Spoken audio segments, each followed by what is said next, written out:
Welcome, fellow dreamer.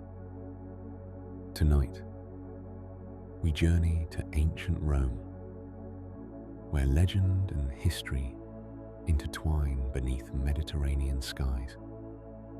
From twin founders nursed by wolves to marble forums echoing with philosophy, from mighty emperors to engineering wonders that still stand today, we'll explore the remarkable story of an empire that shaped our world.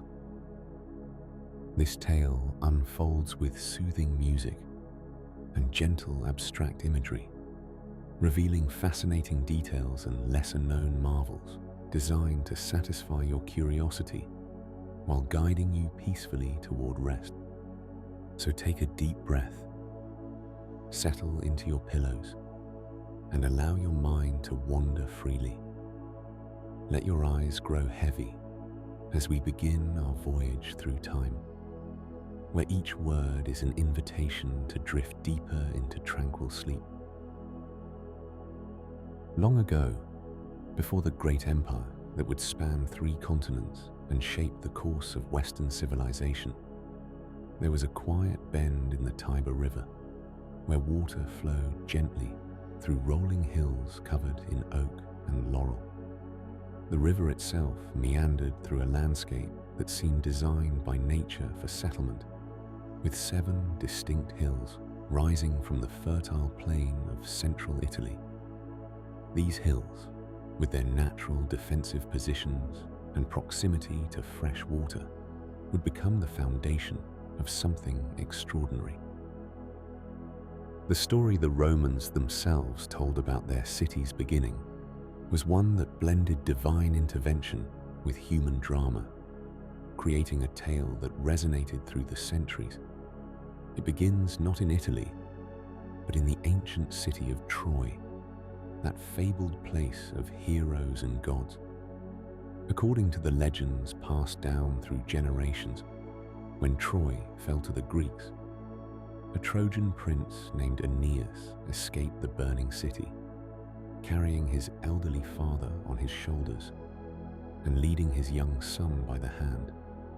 The gods had destined him for greater things than merely surviving that terrible night. Aeneas wandered the Mediterranean for years, guided by prophecies and divine visions, until he finally reached the shores of Italy. There, he established himself among the local Latin peoples, marrying into their royal family and laying the groundwork for what would become a new civilization. His descendants would rule in the city of Alba Longa, situated in the Alban Hills southeast of where Rome would eventually stand. Generations later, a princess named Rhea Silvia found herself in an impossible situation. She had been made a Vestal Virgin, sworn to maintain the sacred flame and remain unmarried. But the god Mars himself visited her, and she bore twin sons. When her uncle, the king who had forced her into this religious service to prevent any rival heirs, discovered the babies, he ordered them to be thrown into the Tiber River. This was meant to be the end of the story, a political inconvenience tidily resolved. But the river had other plans.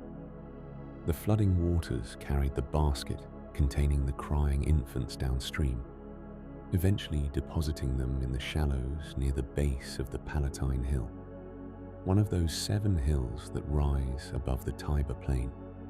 There, in a moment that would be immortalized in countless statues and stories, a she-wolf found the abandoned twins. Instead of seeing them as prey, she nursed them as if they were her own cubs, sheltering them in her cave. A shepherd named Faustulus eventually discovered the boys being cared for by the wolf near a fig tree that the Romans would later call sacred. He and his wife raised the twins as their own, naming them Romulus and Remus. The boys grew strong and bold, natural leaders who gathered other young shepherds and farmers around them. They learned the skills of survival in the Italian countryside, understanding the land and the rhythms of the seasons. As young men, Romulus and Remus discovered their true heritage, learning of their royal blood and the injustice that had been done to their mother. They returned to Alba Longa, set things right, and then decided to establish their own city at the place where the wolf had saved them, where the Tiber had brought them to safety. But deciding to found a city together and actually accomplishing it peacefully proved to be different matters. The twins disagreed about where exactly the city should be established. Romulus favored the Palatine Hill, while Remus preferred the Aventine. They decided to let the gods choose through augury, watching for signs in the flight of birds. Remus saw 6 vultures, but Romulus claimed to have seen 12. The dispute that followed this divine message ended in tragedy when Remus was killed, leaving Romulus as the sole founder.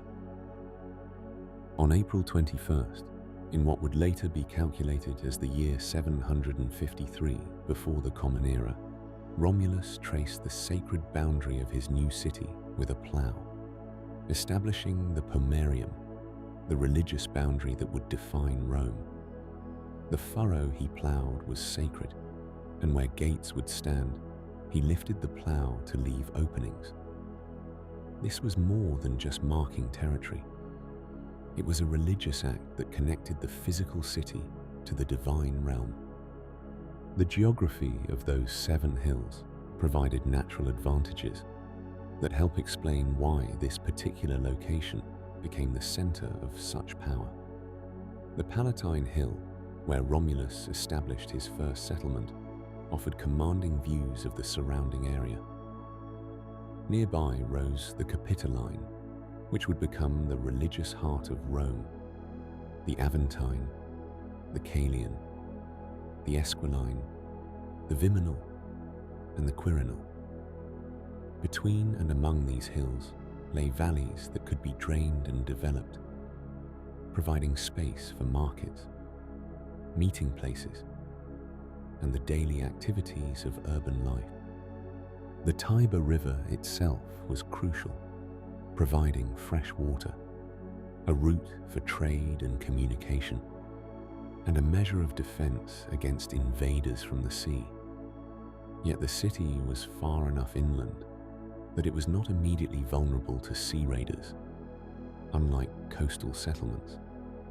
This position allowed Rome to engage with the maritime world of the Mediterranean, while maintaining the security of an inland location. In those early days, the people who gathered on these hills were a mixture of different groups. There were Latins from the surrounding countryside, members of a people who shared a common language and cultural heritage across central Italy.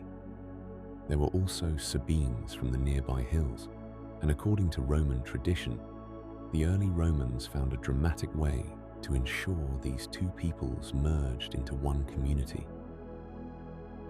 The story tells us that Romulus and his followers, being mostly men, needed wives to build a sustainable city. They invited the neighboring Sabines to a festival, and during the celebrations, the Roman men carried off the Sabine women. This act of bride capture led to war between the Romans and Sabines, but the women themselves intervened, throwing themselves between their fathers and brothers on one side and their new husbands on the other. The two peoples reconciled and merged, with the Sabine king Titus Tatius eventually ruling jointly with Romulus. Whether or not these specific events occurred as the legends describe, they reveal something important about how Romans understood themselves.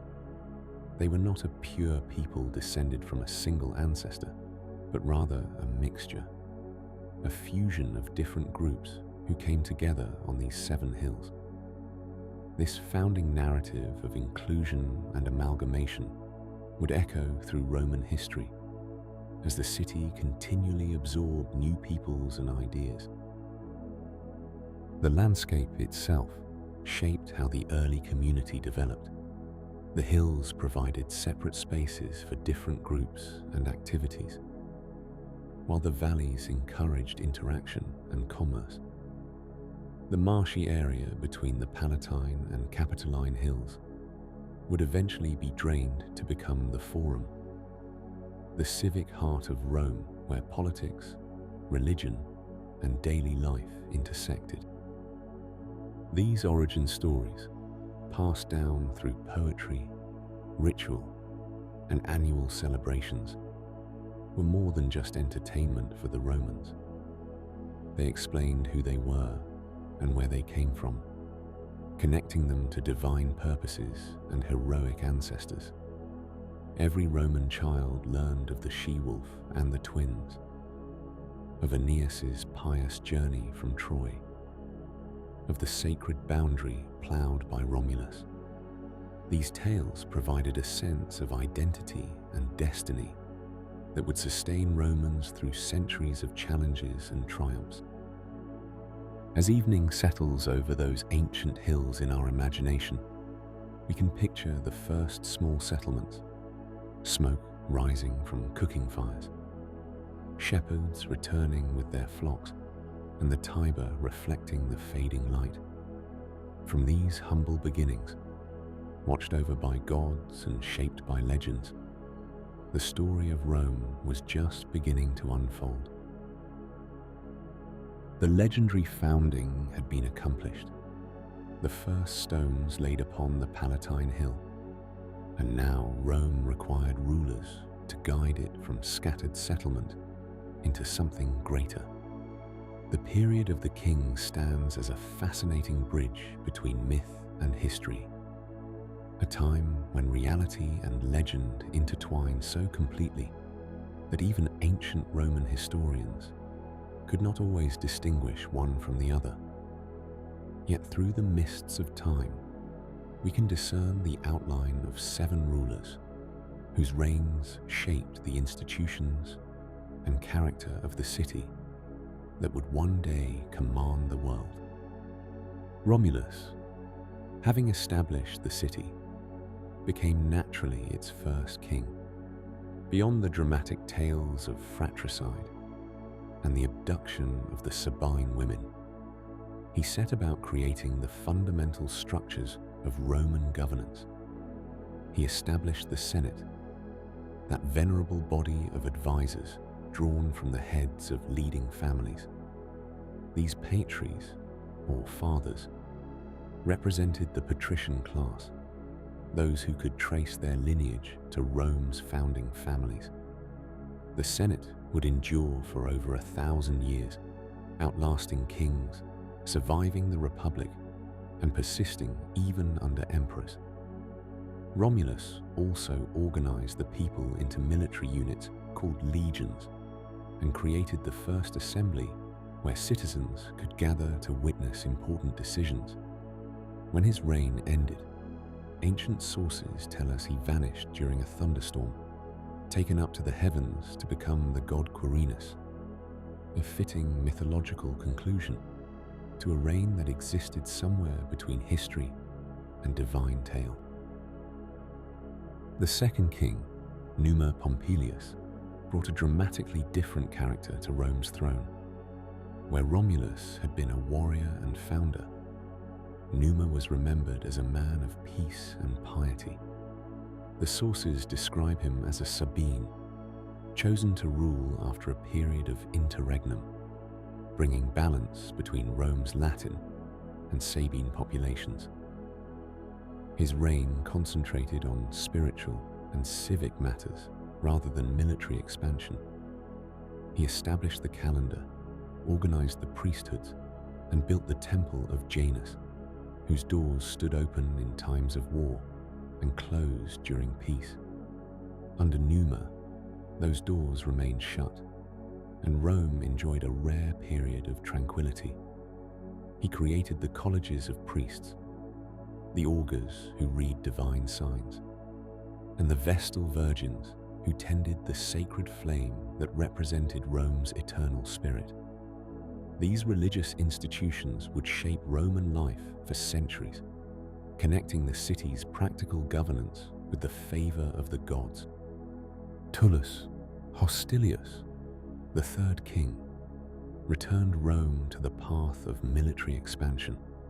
His very name suggested war-making, and the ancient accounts portray him as eager to prove that Rome had not grown soft under Numa's peaceful reign. His reign saw conflict with Alba Longa, that ancient city from which Rome's founders had come, rather than waste both cities in prolonged warfare. Tradition holds that the conflict was decided by combat between two sets of triplets, the Horatii representing Rome and the Curiatii fighting for Alba Longa. When Rome emerged victorious, Alba Longa was destroyed and its population transplanted to Rome, swelling the growing city's numbers. Tullus expanded Roman territory and military might, but the sources claim he neglected the religious observances that Numa had established, a failing that supposedly led to his demise. The fourth king, Ancus Marcius, was said to be Numa's grandson, and he brought together the military vigor of Tullus with the religious devotion of his grandfather. He expanded Rome's territory toward the sea, establishing the port of Ostia at the mouth of the Tiber River, giving Rome crucial access to maritime trade. He built the first bridge across the Tiber and expanded the city's fortifications. Under Ancus, Rome began to look beyond its immediate hilltop boundaries toward control of trade routes and broader influence in the region. With the fifth king, Tarquinius Priscus, Rome entered a new phase. He was an Etruscan, coming from the sophisticated culture to the north that had already developed urban centers, elaborate art, and refined social customs. His arrival brought Etruscan influence into Roman culture, from engineering techniques to religious practices. Tarquinius undertook ambitious building projects, beginning the great temple to Jupiter on the Capitoline Hill that would become the symbolic heart of Roman religion. He initiated the construction of the Circus Maximus, where Romans would gather for chariot races for centuries to come. He drained the marshy valley between the hills to create the Forum, the public square that would serve as Rome's political and commercial center. The Cloaca Maxima, the great sewer system that drained the Forum Valley, was attributed to his engineering vision. Under Tarquinius, Rome began to take on the physical infrastructure of a true city, rather than a collection of hilltop villages. Servius Tullius, the sixth king, brought profound social organization to Rome. His origins were mysterious even to ancient writers, with some claiming he was born to a slave woman in the royal household, others that he was a Latin noble. Regardless, his reforms fundamentally structured Roman society. He organized the people by wealth rather than simply by birth, creating different classes based on property ownership. This Servian constitution, as it came to be known, determined how citizens would serve in the military, with the wealthiest providing cavalry and the poorer citizens serving as light infantry. He created the census, that periodic counting and classification of citizens that would remain a crucial Roman institution. He expanded the city's boundaries to encompass all 7 hills and surrounded Rome with a massive defensive wall, portions of which still stand today. These Servian walls enclosed a much larger city than Romulus could have imagined, reflecting Rome's growth from settlement to significant urban center. The seventh and final king, Tarquinius Superbus, whose name means the proud, brought the monarchy to an end. Son or grandson of Tarquinius Priscus, he gained the throne through force and ruled as a tyrant, concentrating power in his own hands and disregarding the Senate's counsel. Yet even under his harsh rule, Rome continued to develop. He completed the great temple to Jupiter that his predecessor had begun, creating a magnificent structure that would dominate the Capitoline Hill. He extended Roman influence into the surrounding region, securing the city's position among the peoples of Latium. But his arbitrary rule and the scandalous behavior of his family created resentment among the patrician families who felt their traditional prerogatives trampled. The monarchy's end came not from foreign conquest, but from internal rejection. The proud king's days were numbered, and Rome stood ready to transform itself once more, to reject the rule of one man and create something unprecedented, a republic where power would be shared among the elite, where no single individual could claim the title of king. But that transformation awaits another chapter in Rome's long story. For now, we leave the age of kings behind, 7 rulers spanning over 2 centuries, each contributing pieces to the foundation upon which the Republic would rise. The year was 509 BCE, and the city on the Tiber was about to transform itself in ways that would echo through millennia. The last king, Tarquinius Superbus, had fled Rome, and in his wake came not chaos, but something entirely new. The Romans, having lived under monarchy for 2.5 centuries, now faced the profound task of governing themselves without a single supreme ruler. This moment marked the beginning of what would become one of history's most influential political experiments, the Roman Republic. The catalyst for this dramatic change had been brewing for years.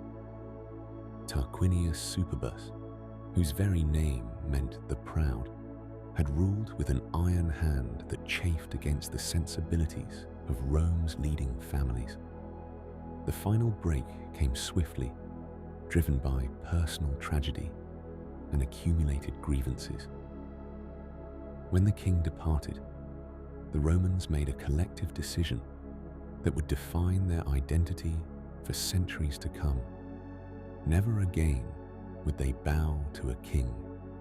The very word rex, meaning king, would become almost taboo in Roman political culture, an insult to be avoided at all costs. In place of monarchy, the Romans constructed something far more complex. They created a system designed with remarkable care to prevent any single individual from accumulating too much power. At the heart of this new republic stood 2 elected officials called consuls. These men would serve together for just 1 year, sharing power equally. Each consul possessed the authority to veto the other's decisions, a principle the Romans called collegiality. This built-in tension was not a flaw, but a deliberate feature, ensuring that power remained balanced and that no single voice could dominate. The selection of these consuls came from Rome's elite families, those patrician clans who traced their lineage back to the city's earliest days. According to tradition, the first 2 consuls were Lucius Junius Brutus and Lucius Tarquinius Collatinus, men who had led the uprising against the last king. Their selection set a pattern that would endure. Consuls would be chosen from among the most prominent and experienced members of Roman society, men who had already proven themselves in military and civic affairs. The Senate, that venerable body that had advised the kings, now found its role transformed and enhanced. These several hundred men, all from patrician families, became the Republic's guiding force. Though the Senate technically possessed advisory power rather than executive authority, its influence pervaded every aspect of Roman governance. Senators guided foreign policy, managed the treasury, and through their collective wisdom shaped the Republic's direction. The phrase Senatus Populusque Romanus, or SPQR, meaning the Senate and people of Rome, would appear on standards and monuments, encapsulating the dual nature of Roman civic identity. Below the consuls in this carefully constructed hierarchy came other magistrates, each with specific duties and limitations. Praetors administered justice, hearing legal cases and interpreting the law. Quaestors managed financial matters, overseeing the state treasury and provincial finances. Aediles supervised public works, maintaining temples, roads, and markets, and organizing the games and festivals that marked the Roman calendar. Each office came with its own sphere of authority, its own checks and balances. The Romans demonstrated remarkable ingenuity in how they thought about power and its potential dangers. Every magistrate served for a limited term, typically 1 year. Every position of authority came with a colleague who shared that authority.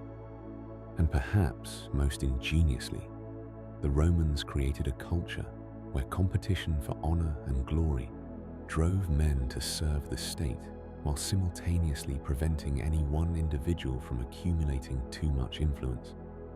Former consuls and other high officials gained membership in the Senate, creating a body of experienced statesmen who remembered what it meant to wield power and understood its temptations.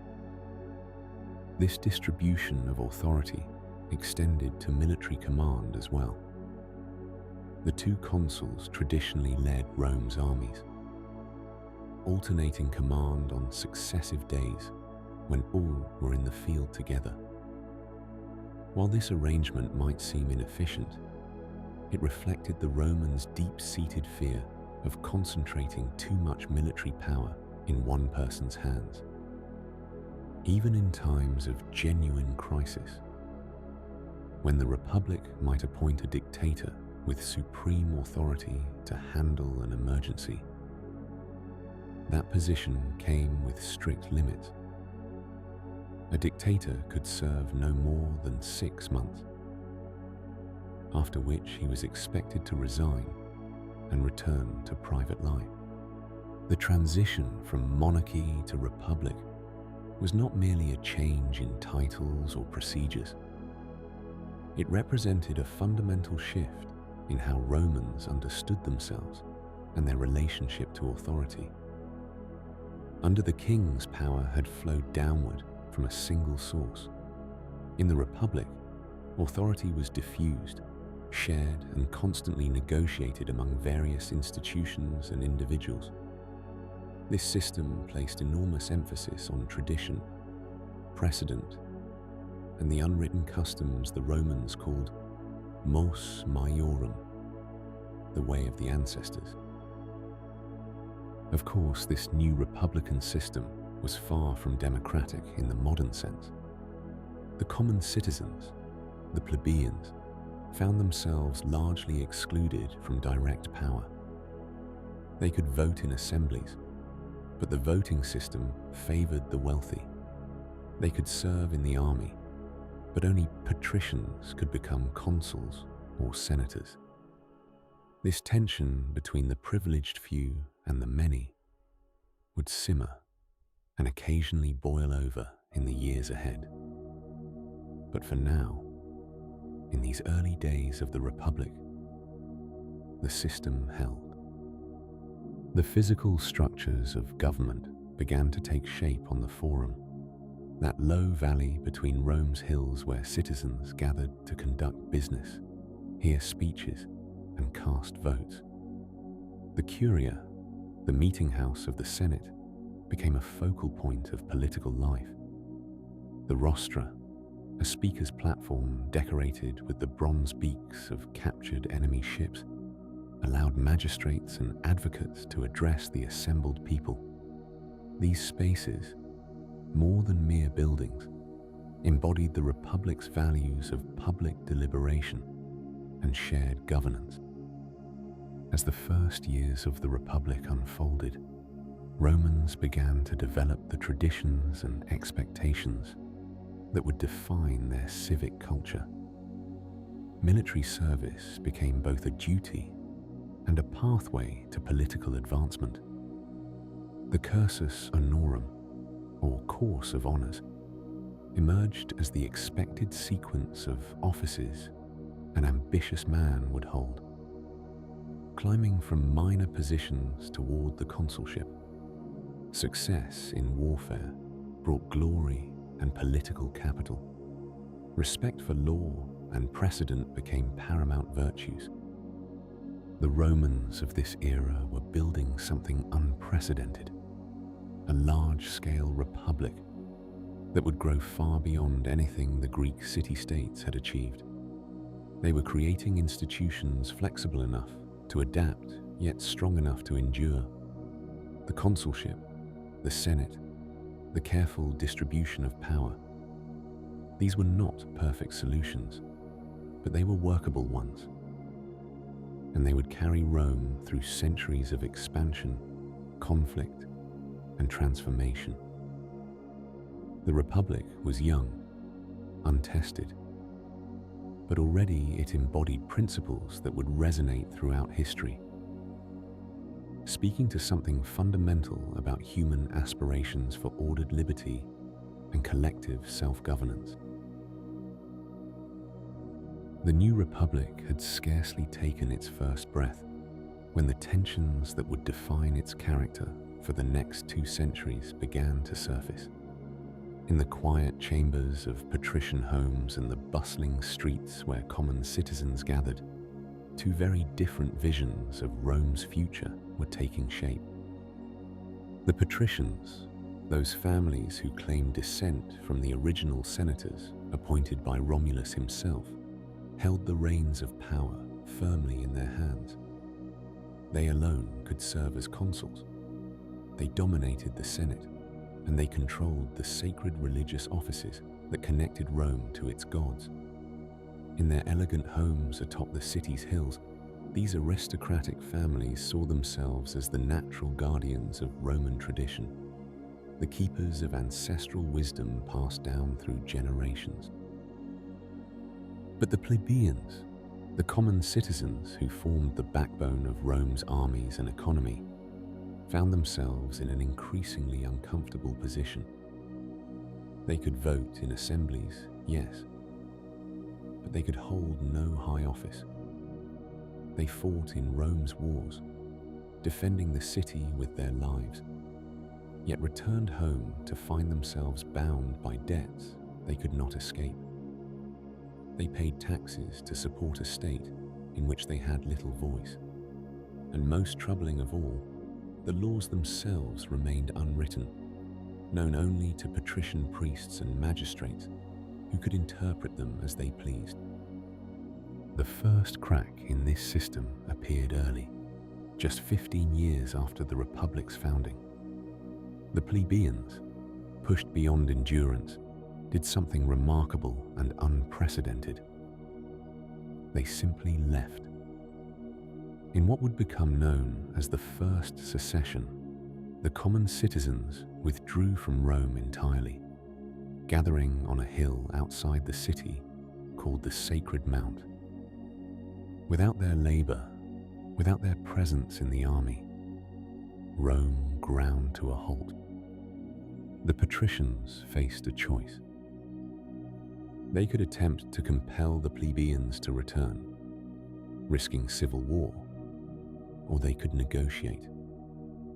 Wisely, they chose the latter path. A respected senator named Menenius Agrippa traveled to the Sacred Mount to speak with the assembled plebeians. According to the story that would be told for generations after, he shared a parable about the human body. Just as the hands and mouth complained that the stomach did no work yet received all the food, the plebeians complained about the patricians. But without the stomach to distribute nourishment throughout the body, Agrippa explained, the hands and mouth would wither and die.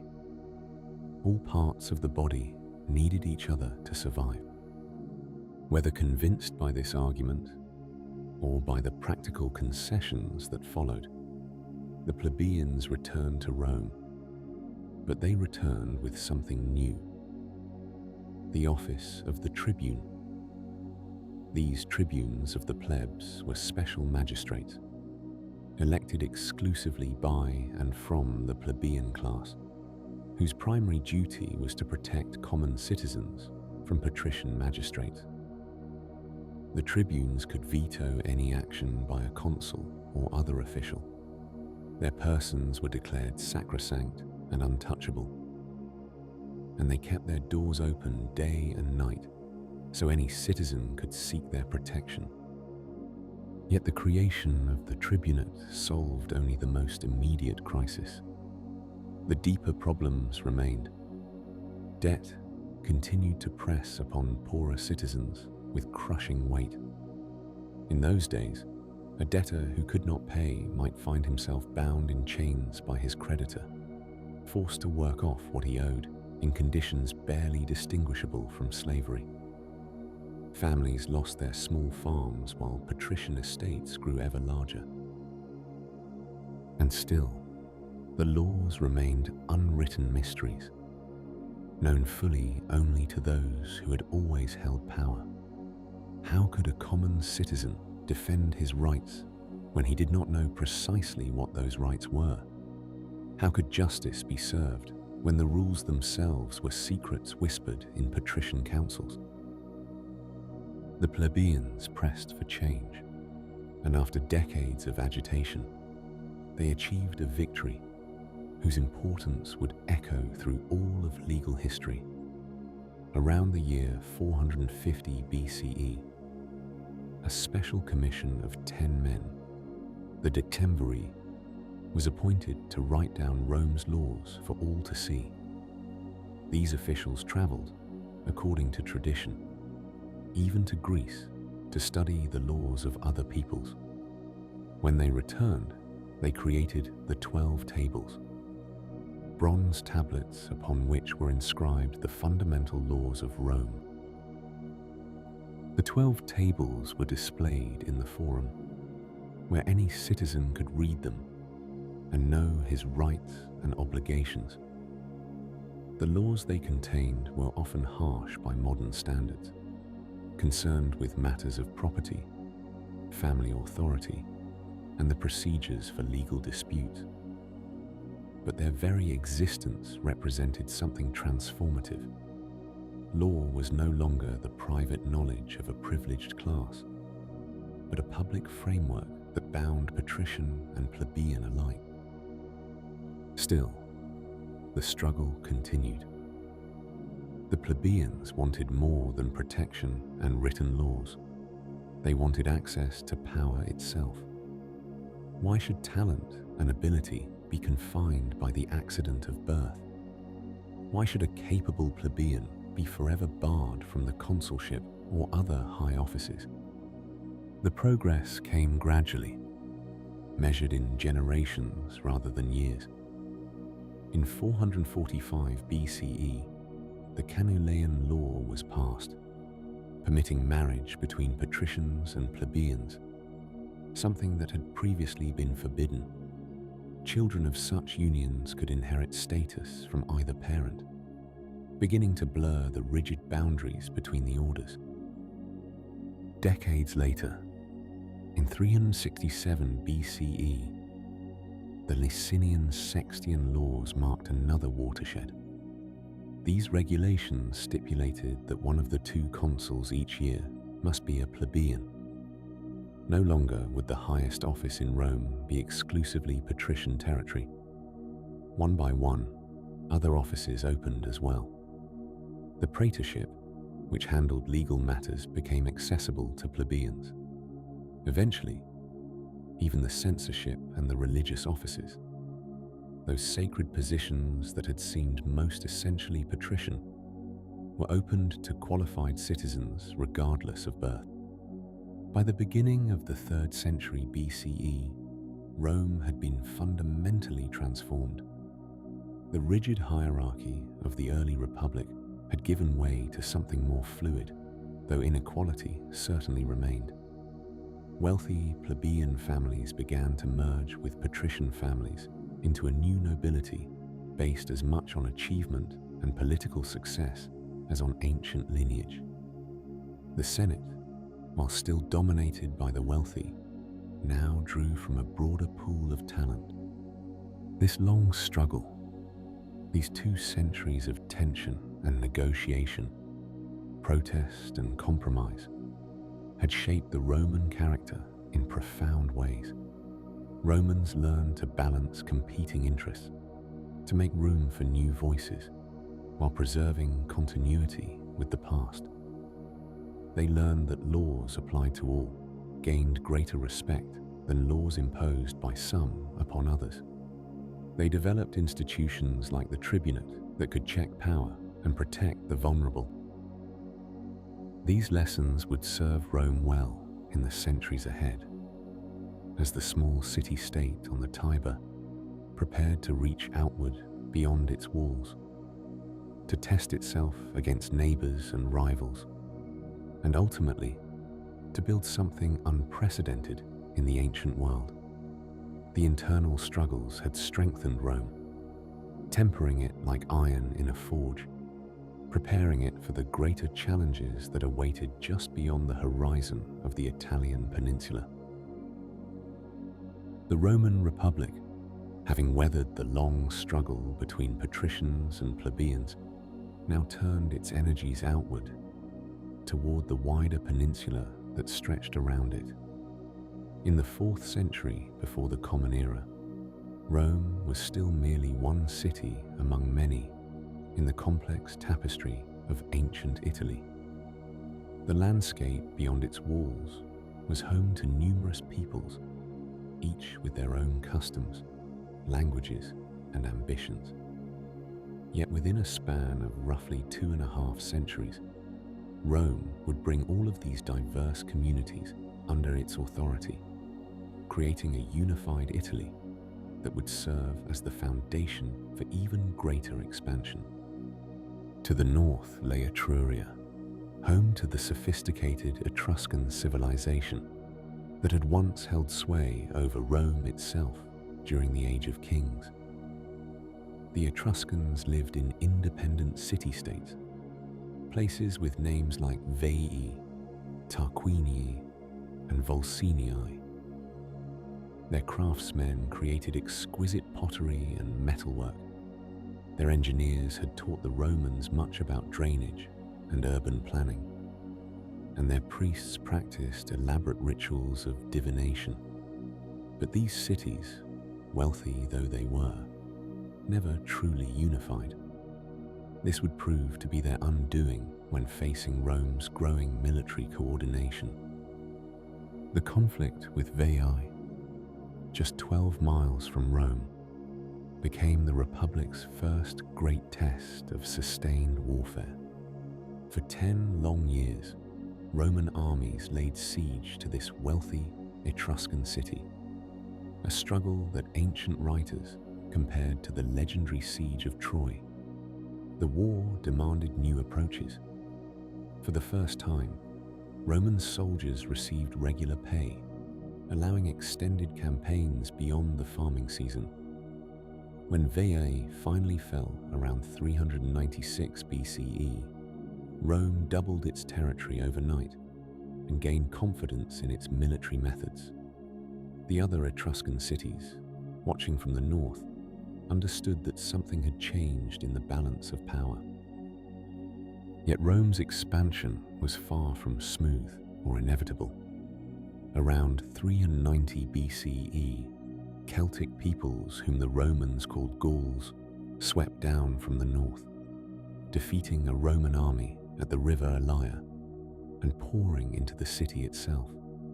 Legend holds that only the Capitol Hill held out, saved by the sacred geese of Juno, whose honking alerted defenders to a night attack. Whether this detail is true or not, the Gallic sack left a profound mark on Roman consciousness. The city had been violated, and this humiliation would never be forgotten. When the Gauls eventually departed, the Romans set about rebuilding with a new determination, surrounding their city with massive stone walls that still bear the name of Servius Tullius, though they were likely constructed in this period of reconstruction. To the south and east, Rome encountered the Samnites, a hardy mountain people who inhabited the rugged Apennine highlands. The Samnite Wars, spanning much of the late 4th and early 3rd centuries BCE, proved to be grinding conflicts that tested Roman resilience. The Samnites were formidable warriors who knew their mountainous terrain intimately. At the Caudine Forks in 321 BCE, they trapped an entire Roman army in a narrow pass, forcing the humiliated soldiers to pass beneath a yoke of spears in surrender. This defeat stung Roman pride deeply, yet Rome possessed something its enemies often lacked: the ability to absorb defeats and return with renewed determination. The Romans learned to adapt their military tactics for mountain warfare. They built roads through difficult terrain, establishing fortified colonies at strategic points. The Via Appia, that magnificent highway begun in 312 BCE by the censor Appius Claudius Caecus, pushed southward through formerly hostile territory, a ribbon of stone that brought Roman power into new lands. These roads served as arteries of control, allowing rapid movement of troops and facilitating trade and communication. Where Roman roads went, Roman influence followed. The southern reaches of Italy presented a different challenge. Greek colonists had settled along the coast centuries earlier, establishing prosperous cities like Tarentum, Croton, and Neapolis. These places, collectively known as Magna Graecia, or Greater Greece, brought Hellenic culture to Italian shores. They built theatres and temples in the Greek style, spoke Greek, and maintained connections with the Greek homeland across the Adriatic. When Rome's expansion threatened their independence, Tarentum called for help from Pyrrhus, the ambitious king of Epirus in Greece. Pyrrhus arrived in Italy in 280 BCE with a professional army, including 20 war elephants, creatures the Romans had never before encountered in battle. These beasts, towering and trumpeting, threw Roman formations into confusion. Pyrrhus won his battles, yet each victory came at such tremendous cost in casualties that they gave rise to the term we still use today: a Pyrrhic victory. After several years of campaigning and mounting losses, Pyrrhus reportedly remarked that another such victory would utterly undo him. He eventually returned to Greece, leaving the Italian Greeks to face Rome without their champion. By 272 BCE, Tarentum had submitted to Roman authority, and the entire Italian peninsula south of the Po River recognized Roman supremacy. Yet Rome's success lay not merely in military might, but in its remarkable system of alliance and incorporation. Rather than ruling conquered peoples with an iron fist, Rome offered varying degrees of partnership. Some communities received full Roman citizenship, others Latin rights that provided many citizen benefits. Some became allies bound by treaty, required to provide soldiers for Rome's armies, but maintaining their own local governance. This flexible approach created a web of relationships that strengthened rather than weakened over time. Italian allies shared in the spoils of victory and saw their interests gradually align with Rome's. The colonies Rome planted throughout Italy, settlements of Roman citizens on confiscated land, served as anchors of loyalty and military reserves. These communities remained distinctly Roman in character, while living among diverse peoples, spreading Latin language and Roman customs organically through the peninsula. The military system evolved alongside this expansion. The Roman legion, that flexible formation of heavy infantry, proved adaptable to varied terrain and enemies. Unlike the rigid Greek phalanx, the legion could maneuver in broken ground, its maniples or small units operating with tactical independence while maintaining overall coordination. Roman soldiers, drawn from citizen farmers with a stake in their community's success, fought with a discipline and determination that impressed even their enemies. As the 3rd century BCE progressed, Rome stood transformed. The small city-state that had struggled merely to survive among hostile neighbors now commanded the resources and manpower of an entire peninsula.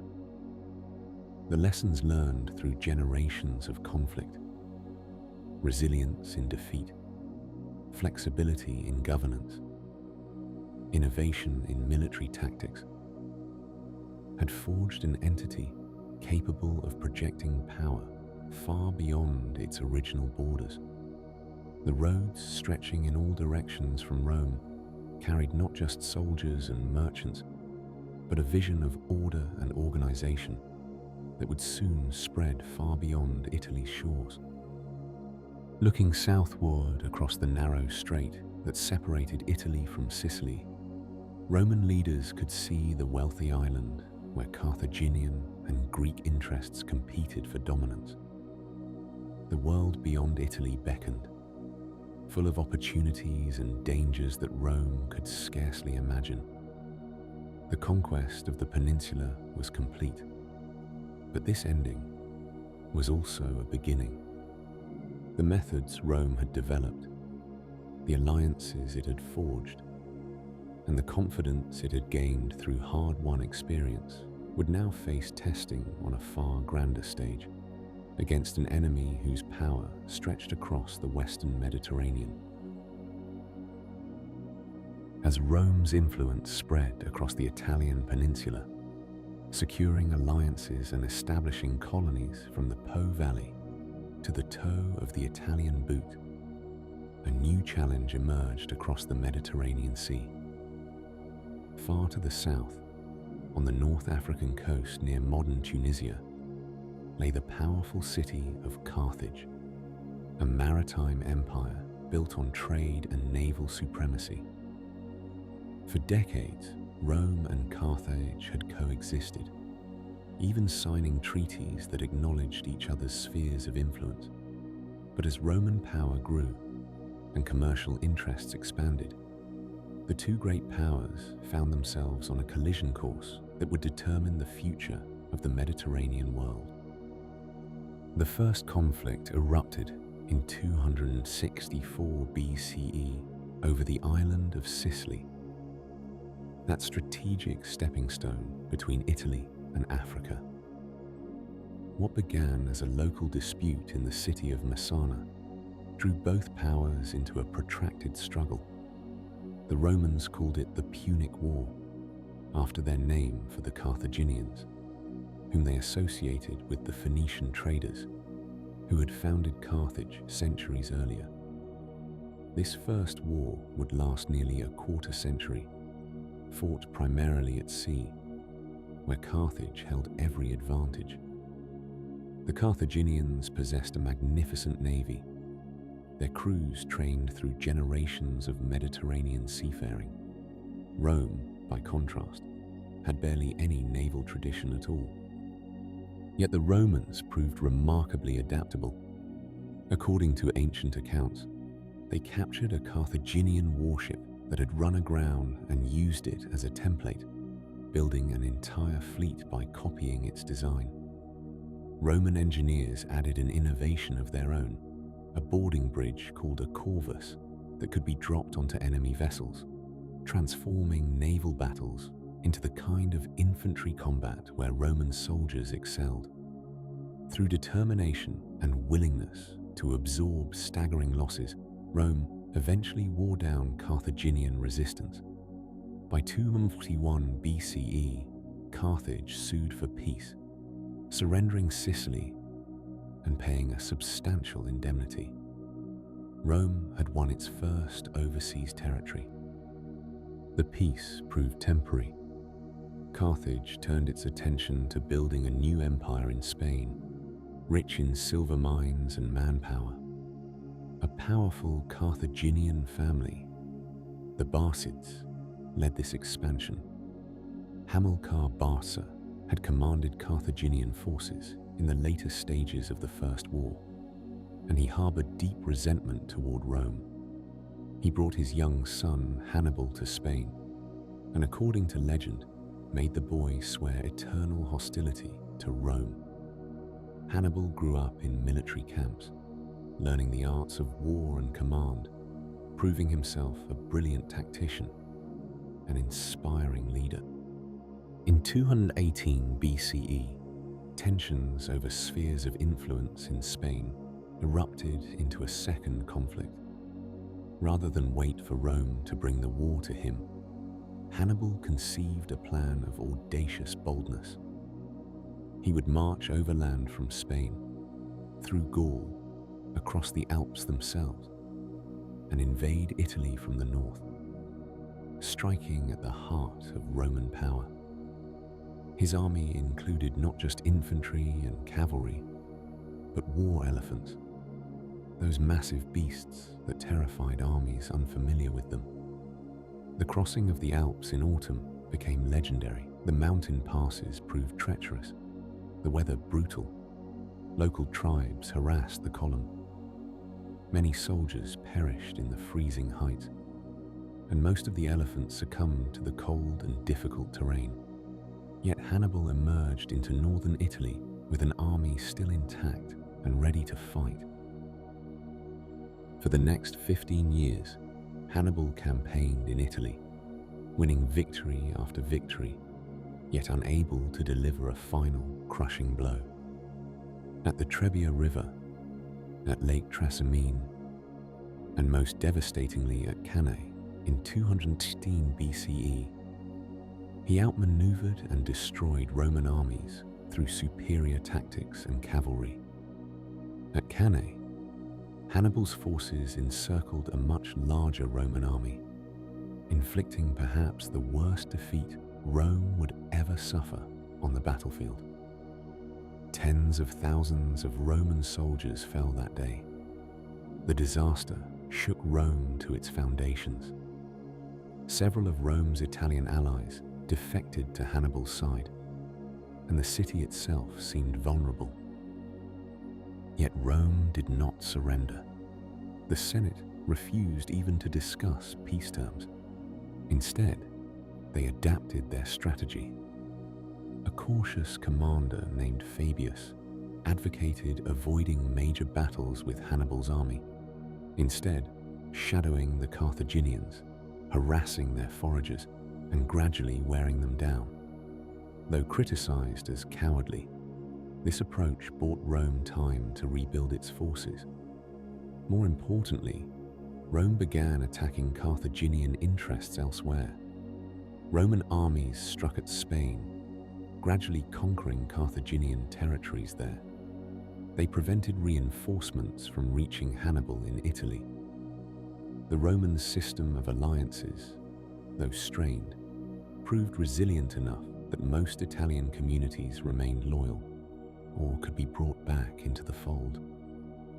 As years passed, Hannibal's position in Italy grew increasingly difficult. Without sufficient reinforcements or siege equipment, he could not capture Rome itself. His army remained formidable in the field, but was slowly isolated.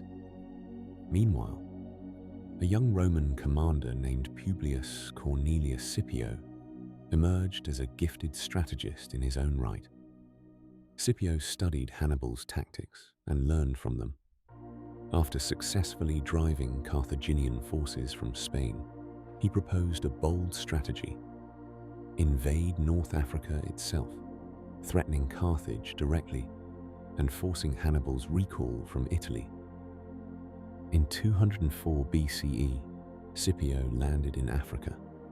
His gamble succeeded. Carthage, faced with a Roman army at its doorstep, recalled Hannibal after 15 years in Italy.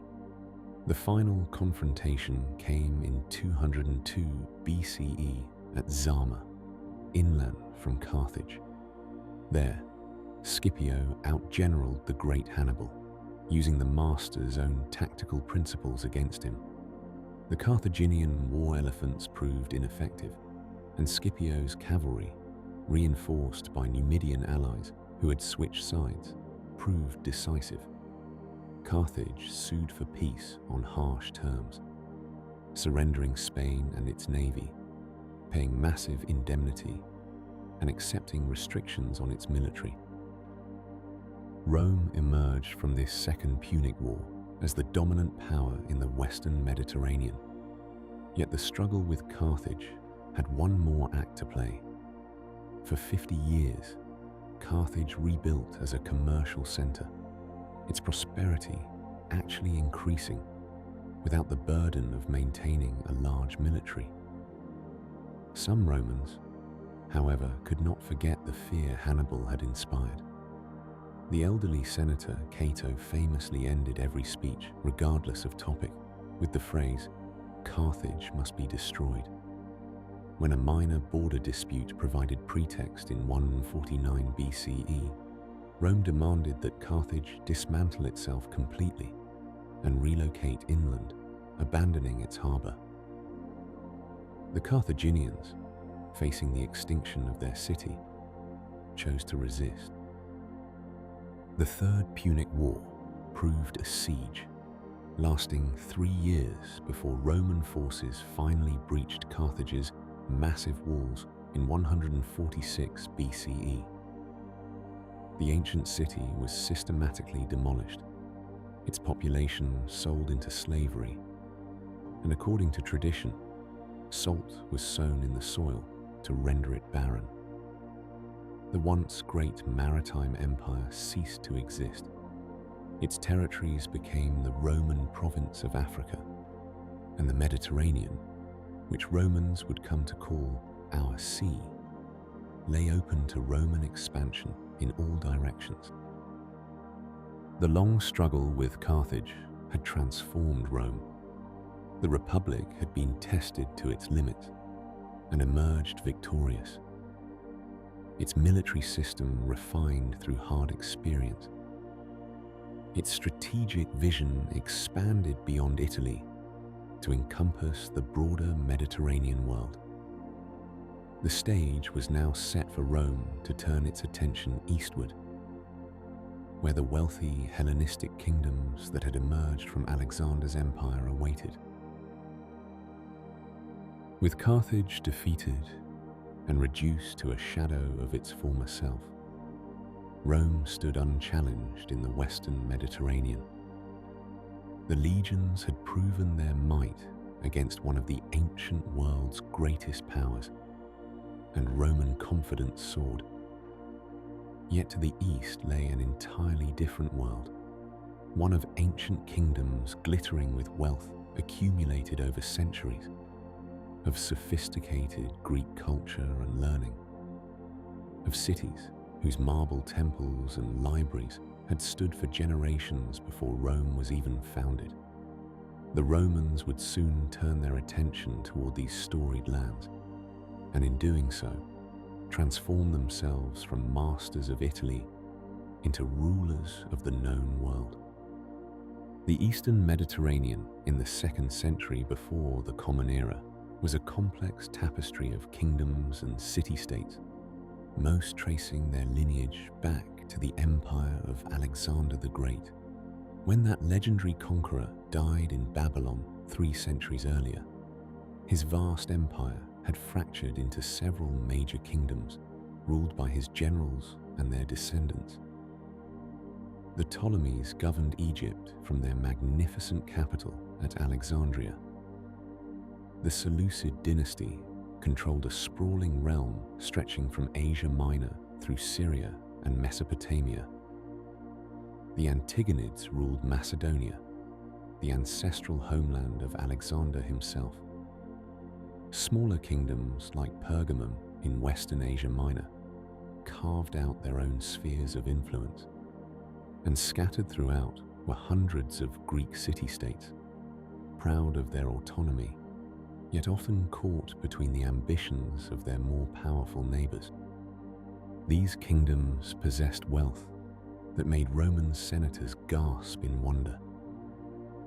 Gold from Egyptian mines, silver from Spanish territories under Carthaginian control, now passing to Rome, exotic spices and textiles flowing along trade routes from the distant east. Their cities boasted architectural splendors and works of art that Rome, still relatively provincial despite its growing power, could scarcely match. Greek remained the language of culture and commerce throughout this region, and Greek philosophy, literature, and learning represented the height of civilized achievement.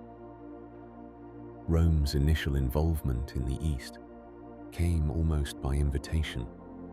The smaller kingdoms and city-states, perpetually nervous about their more powerful neighbors, saw in Rome a potential counterweight to regional bullies. When Philip V of Macedon began expanding aggressively and forming alliances that threatened Greek independence, several Greek cities appealed to Rome for assistance. The Senate, fresh from victory over Hannibal, and conscious that Philip had allied with Carthage during Rome's darkest hours, needed little convincing. The subsequent conflict, known as the Second Macedonian War, revealed something remarkable about Roman military capability. The Macedonian phalanx, that famous formation of soldiers bearing long spears called sarissas, had been the terror of the battlefield since the time of Alexander. Densely packed ranks of men presenting a bristling wall of spear points seemed nearly invincible when advancing across level ground. Yet at the Battle of Cynocephalae in Thessaly, the more flexible Roman legion proved its superiority. Where the phalanx required flat terrain and could not easily maneuver once committed, Roman soldiers organized into smaller units called maniples could adapt to broken ground, reform quickly, and exploit gaps in enemy formations. The Macedonian phalanx shattered against Roman tactical flexibility, and Philip sued for peace. Rome's settlement after this victory surprised the Greek world. Rather than annexing Macedonian territory or demanding crushing tribute, the Romans simply required Philip to withdraw from Greece and pay a moderate indemnity. At the Isthmian Games, a great athletic festival near Corinth, a Roman commander proclaimed the freedom of the Greek cities. The assembled crowds erupted in such jubilant cheering that birds flying overhead reportedly fell stunned by the noise. Rome, it seemed, had come as a liberator, not a conqueror. This perception would not last, but for a time it served Roman interests beautifully. Greek cities welcomed Roman influence as a shield against the ambitions of the great kingdoms. When Antiochus III of the Seleucid Empire crossed into Greece with a large army, threatening to fill the power vacuum left by Macedonian withdrawal, the Greeks again turned to Rome. The resulting war saw Roman legions campaign not only in Greece, but cross into Asia Minor itself. At Magnesia in western Anatolia, Roman forces decisively defeated the Seleucid army, demonstrating that even the mightiest eastern kingdoms could not stand against Roman military might. The terms imposed on Antiochus were significantly harsher than those given to Philip. The Seleucid king had to withdraw entirely from Asia Minor, surrendering those wealthy territories to Roman allies like Pergamum and Rhodes. He paid an enormous indemnity in silver and surrendered his war elephants and most of his fleet. The balance of power in the eastern Mediterranean had fundamentally shifted, with Rome now the arbiter of disputes and the ultimate authority to which kingdoms and cities appealed. Rome did not immediately annex these eastern territories. For several more decades, the Senate preferred a system of client kingdoms and free cities, nominally independent, but clearly within Rome's sphere of influence. This arrangement provided many advantages. Local rulers bore the costs and responsibilities of administration, while following Roman guidance on major policy questions. Tribute flowed to Rome in various forms, trade flourished under Roman protection, and the legions could be deployed elsewhere, knowing that regional stability depended on Roman approval. Yet managing this web of relationships proved increasingly complex. Rival claimants to various thrones appealed to Rome to support their claims. Disputes between cities and kingdoms required Roman mediation. Some kingdoms chafed under Roman oversight and tested the limits of their independence.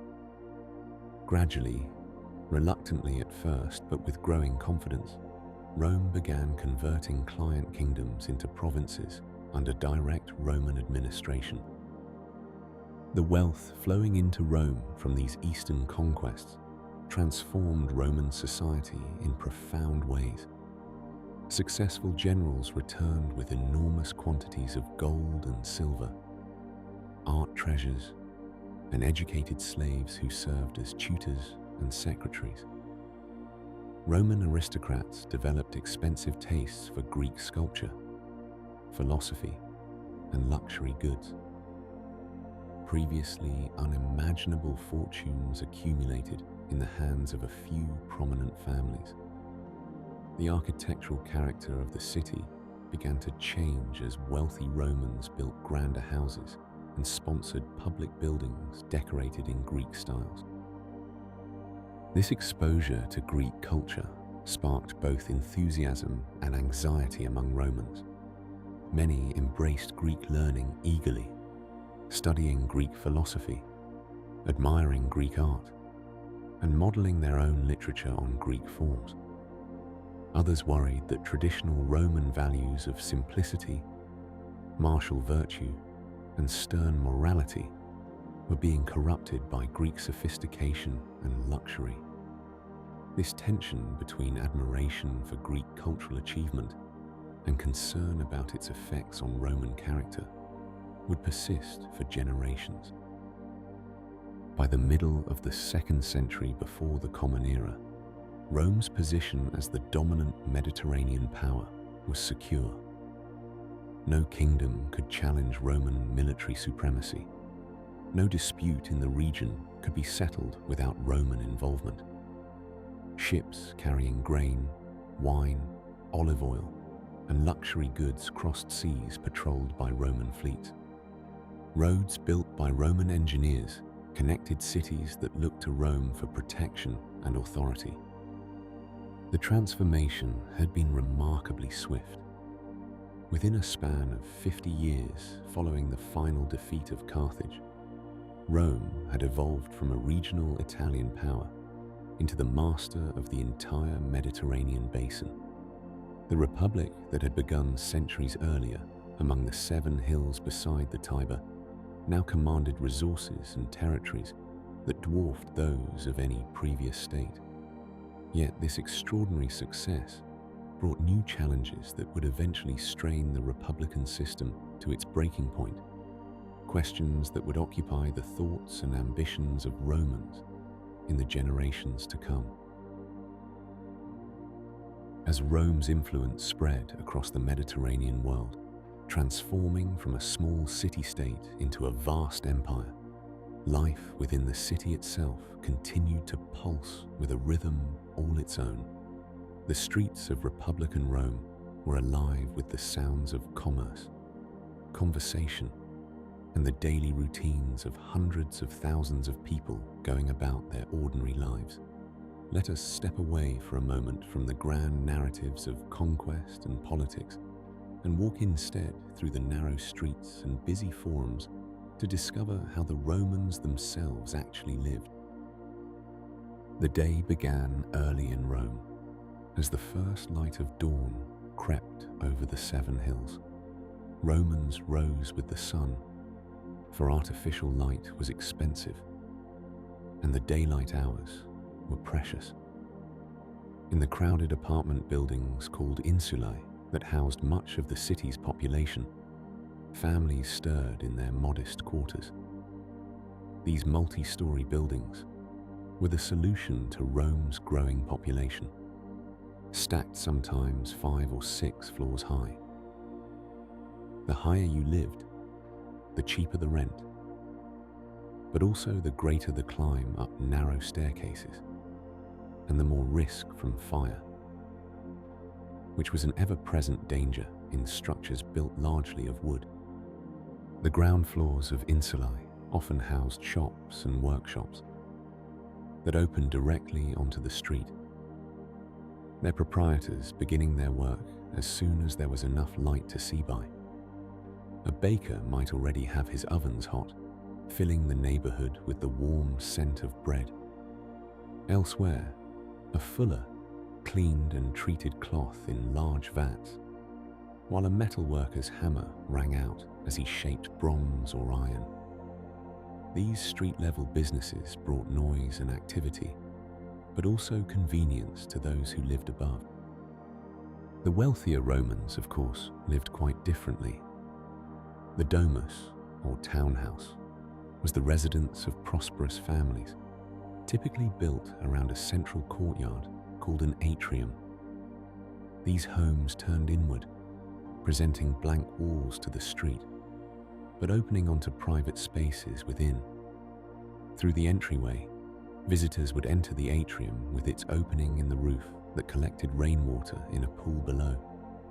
Beyond lay private rooms, dining spaces, and often a garden at the rear. The walls might be painted with colorful frescoes depicting mythological scenes or landscapes, while mosaic floors displayed geometric patterns or elaborate pictures crafted from thousands of tiny tiles. Roman homes, whether humble or grand, were places of work as much as rest.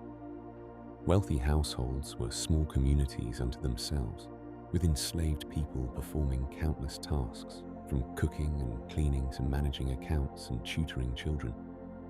The morning might see the master of the house receiving clients in the atrium, part of the social system called patronage, where powerful men provided assistance and favors to those of lesser status in exchange for political support and public demonstrations of their importance. Food in Rome reflected the city's connection to the wider Mediterranean world.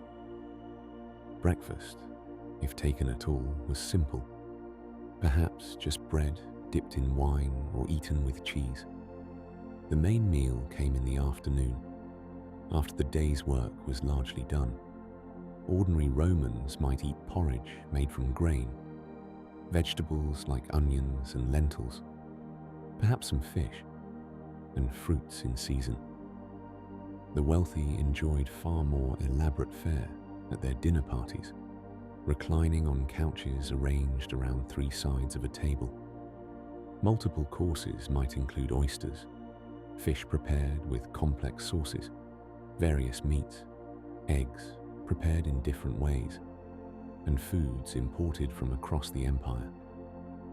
Wine flowed freely, though Romans typically mixed it with water, considering it barbaric to drink it straight.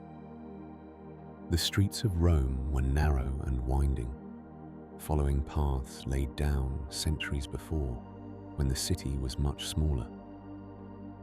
Walking through them meant navigating around merchants setting up temporary stalls, slaves carrying goods on their backs, and the occasional litter bearing a wealthy Roman above the chaos. Wheeled traffic was actually banned during daylight hours in many parts of the city, though this made nights noisy with the rumble of carts.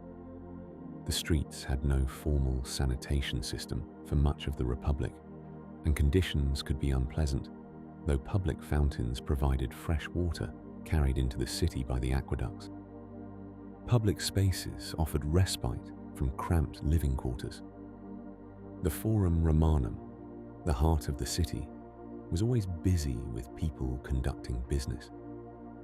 Lawyers arguing cases, politicians making speeches, and citizens simply gathering to exchange news and gossip. Temples to various gods dotted the landscape, their stepped platforms and columned facades providing visual landmarks. Markets offered everything from fresh produce to exotic goods from distant provinces. The baths became central to Roman social life, though the truly grand imperial bath complexes would come later. Even in Republican times, public bathing facilities offered not just cleanliness, but a place to exercise, socialize, and relax.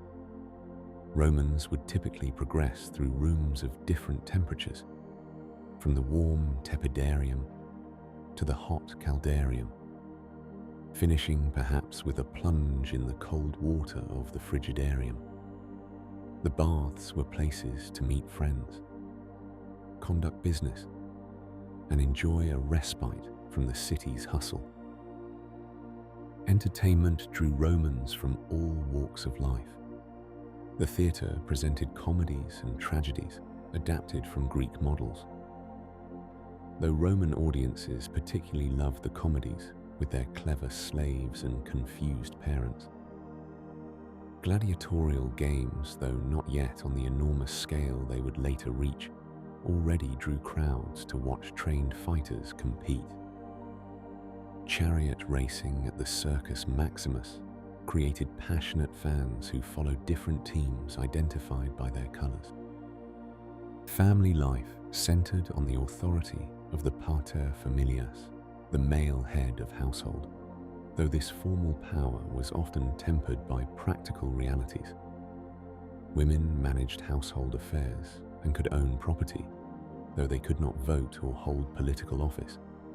Children were raised at home in wealthy families, learning to read and write, while poorer children might receive little formal education. Boys from elite families would eventually enter public life, while girls prepared for marriage, which typically came in their mid-teens. Religious observance wove through daily life in countless small ways. Household shrines honored the lares and penates, protective spirits of the home and family. Before important undertakings, Romans sought favorable omens through various forms of divination. Festivals throughout the year honored different gods and marked the changing seasons, providing breaks from work and occasions for community celebration. As evening fell and darkness settled over the city, most Romans retreated to their homes. The streets became less safe, and without good lighting, navigating them was difficult. Families gathered for their evening meal, Oil lamps cast flickering light on painted walls, and the great city gradually quieted, ready to begin the cycle again with the next dawn. This was Rome not as an abstraction or political entity, but as a living place where millions of individual lives unfolded, each contributing to the story of one of history's most remarkable civilizations. The gentle rhythm of daily life in Republican Rome masked deeper currents of tension that were beginning to stir beneath the surface. As the 2nd century before the Common Era drew to a close, the very success of Roman expansion was creating challenges that the traditional systems of the Republic seemed ill-equipped to handle. The wealth flowing into Rome from conquered territories transformed the city and its society in ways both magnificent and troubling. Successful generals returned from campaigns in Spain, Greece, and Africa with wagon trains of treasure, exotic goods, and countless captives. The temples grew more ornate, the public spaces more grand. Yet the distribution of this new prosperity was far from equal.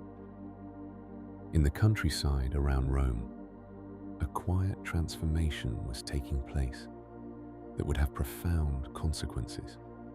The small farmers who had once formed the backbone of Roman society and filled the ranks of the legions found themselves struggling.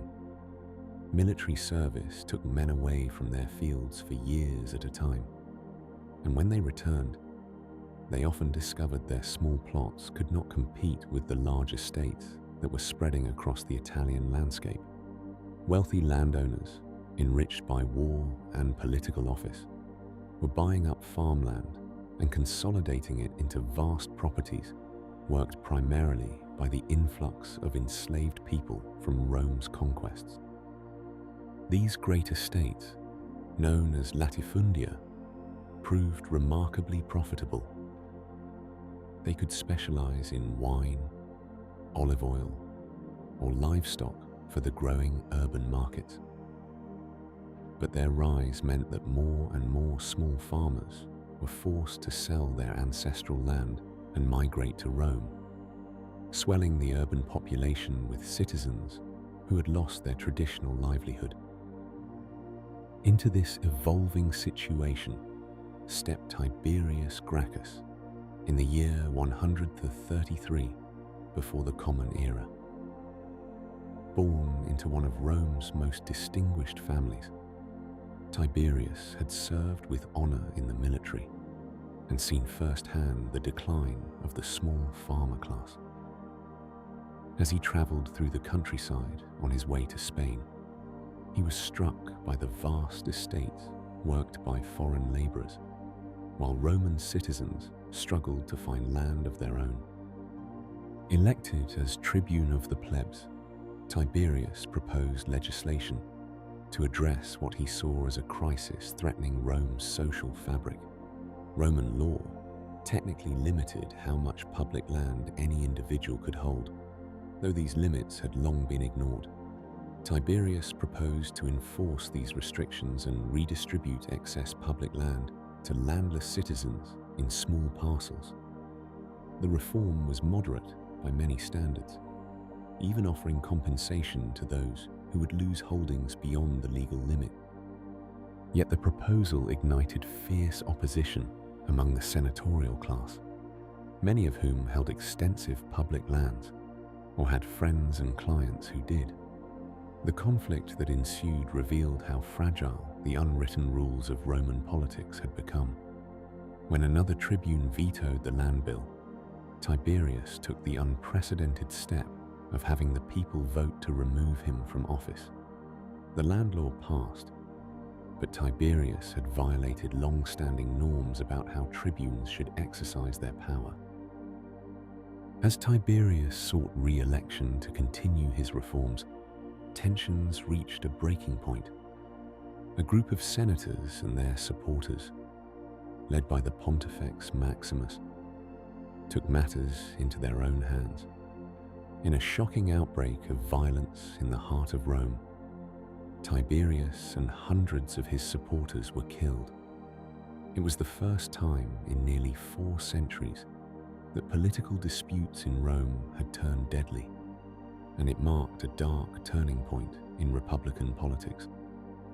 A decade later, Tiberius's younger brother, Gaius Gracchus, took up the cause as tribune.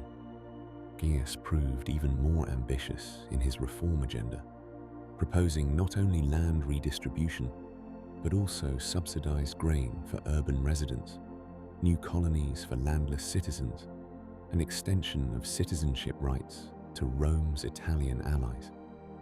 He built a broad coalition of support among the common people and the equestrian class, a wealthy group of merchants and businessmen who were not part of the senatorial aristocracy. For 2 years, Gaius dominated Roman politics with his energetic reforms and powerful oratory. But he too ran afoul of senatorial opposition. And when political fortune turned against him, the Senate passed what they called the final decree, authorizing the consuls to take any measures necessary to preserve the state. In the violence that followed, Gaius and thousands of his supporters lost their lives. The fate of the Gracchi brothers cast a long shadow over Roman politics. They had exposed the deep divisions in Roman society and shown that traditional mechanisms for resolving disputes were breaking down. The Senate had resorted to violence rather than compromise, setting a precedent that would be repeated with increasing frequency in the decades to come. Meanwhile, another shift was quietly transforming the nature of Roman power. The legions that had once been citizen militias, with soldiers providing their own equipment and serving for limited periods, were evolving into something different. A general named Gaius Marius, rising to prominence during a difficult war in North Africa, opened military service to citizens who owned no property. These volunteers would be equipped by the state and serve for extended periods, receiving a salary and the promise of land grants upon retirement. This reform solved immediate manpower needs, but it also changed the fundamental relationship between soldiers and the state. Legionaries increasingly looked to their generals rather than the Senate for their welfare and future security. A successful commander who could promise land and booty to his troops gained a powerful base of loyal supporters who owed their fortunes to him personally rather than to Rome as an abstract entity. Marius himself was elected consul, an unprecedented 7 times, another sign that the old rules and customs were losing their binding force. He defeated dangerous enemies abroad and restructured the legions into the professional force that would conquer the Mediterranean world. Yet his very success demonstrated how military achievement could translate into political dominance in ways the founders of the Republic had never anticipated. As the 1st century before the Common Era began, Rome stood at a crossroads. The Republic had grown from a city-state into a Mediterranean empire, but the institutions designed for the former were struggling to govern the latter. Wealth inequality created social tensions. Political disputes turned violent with alarming regularity, and ambitious men with loyal armies were becoming power centers in their own right. The old ideals of civic virtue and balanced government had not disappeared, but they competed with newer forces of personal ambition and factional loyalty. The stage was being set for even greater upheavals to come, as the tensions within Roman society continued to build like storm clouds gathering on a distant horizon. Yet through it all, Romans continued their daily lives, attending their shops, arguing in the forum, and believing in the eternal destiny of their remarkable city. The late Roman Republic rested upon foundations that many citizens barely noticed in their daily lives, yet these foundations were built of human beings. Slavery formed an integral part of Roman society, woven so deeply into the economic and social fabric that Romans could scarcely imagine their world without it. From the grandest senatorial household to the modest workshop of an urban craftsman, enslaved people performed the labor that kept Rome functioning. The sources of slavery in Rome were varied and constant. Military conquest provided the largest supply of enslaved people. As victorious Roman armies returned from campaigns with thousands of captives, these prisoners of war might include soldiers who had fought against Rome, but also civilians caught in the sweep of conquest. A successful campaign could flood the slave markets with people from a single region, so that buyers in Rome might suddenly find themselves purchasing Greeks, Gauls, or Iberians, depending on where the legions had recently marched. Piracy also fed the slave trade, particularly in the Mediterranean, where raiders captured coastal villages and travelers at sea. Children born to enslaved mothers inherited their status, creating a self-perpetuating system. Some people were enslaved as punishment for crimes or debt, though this was less common than capture in war. Slave traders maintained regular supply routes, and markets in Rome and other cities conducted auctions where human beings stood on platforms while potential buyers examined them and bid for their purchase. The lives of enslaved people in Rome varied enormously depending on their circumstances. In wealthy urban households, enslaved people might work as cooks, cleaners, secretaries, tutors for children, or personal attendants. Some possessed specialized skills that made them valuable, such as literacy in Greek, musical talent, or expertise in a particular craft. These individuals might experience relatively comfortable conditions within the household, though they remained property without personal freedom. Urban slaves sometimes received a peculium, a kind of allowance that they could save toward eventually purchasing their freedom. In contrast, those who labored in agriculture, particularly on the large estates called latifundia, faced much harder conditions. These rural workers toiled in fields and orchards, often supervised by overseers and living in basic quarters. The expansion of these great estates during the 2nd and 1st centuries before our era had displaced many small farmers, concentrating land ownership among the wealthy and increasing reliance on enslaved agricultural labor. The Roman countryside transformed as free peasants migrated to cities and vast properties worked by the unfree spread across Italy. The mines and quarries presented the harshest conditions of all.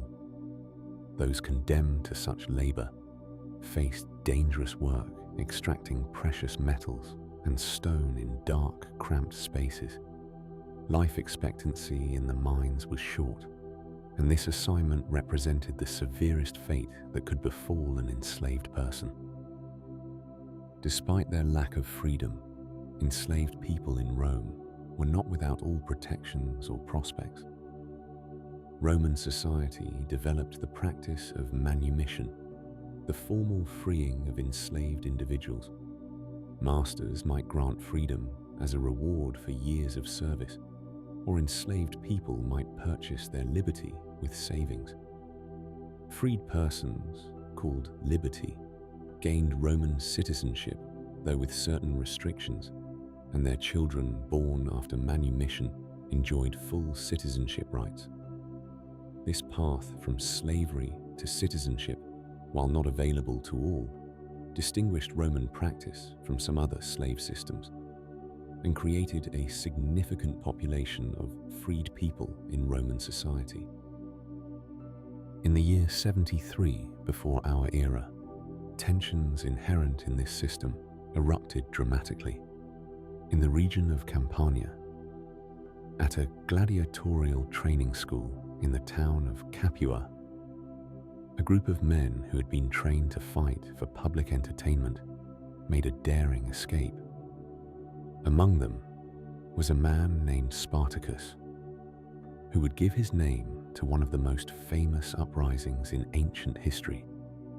Spartacus appears to have originated from Thrace, a region north of Greece.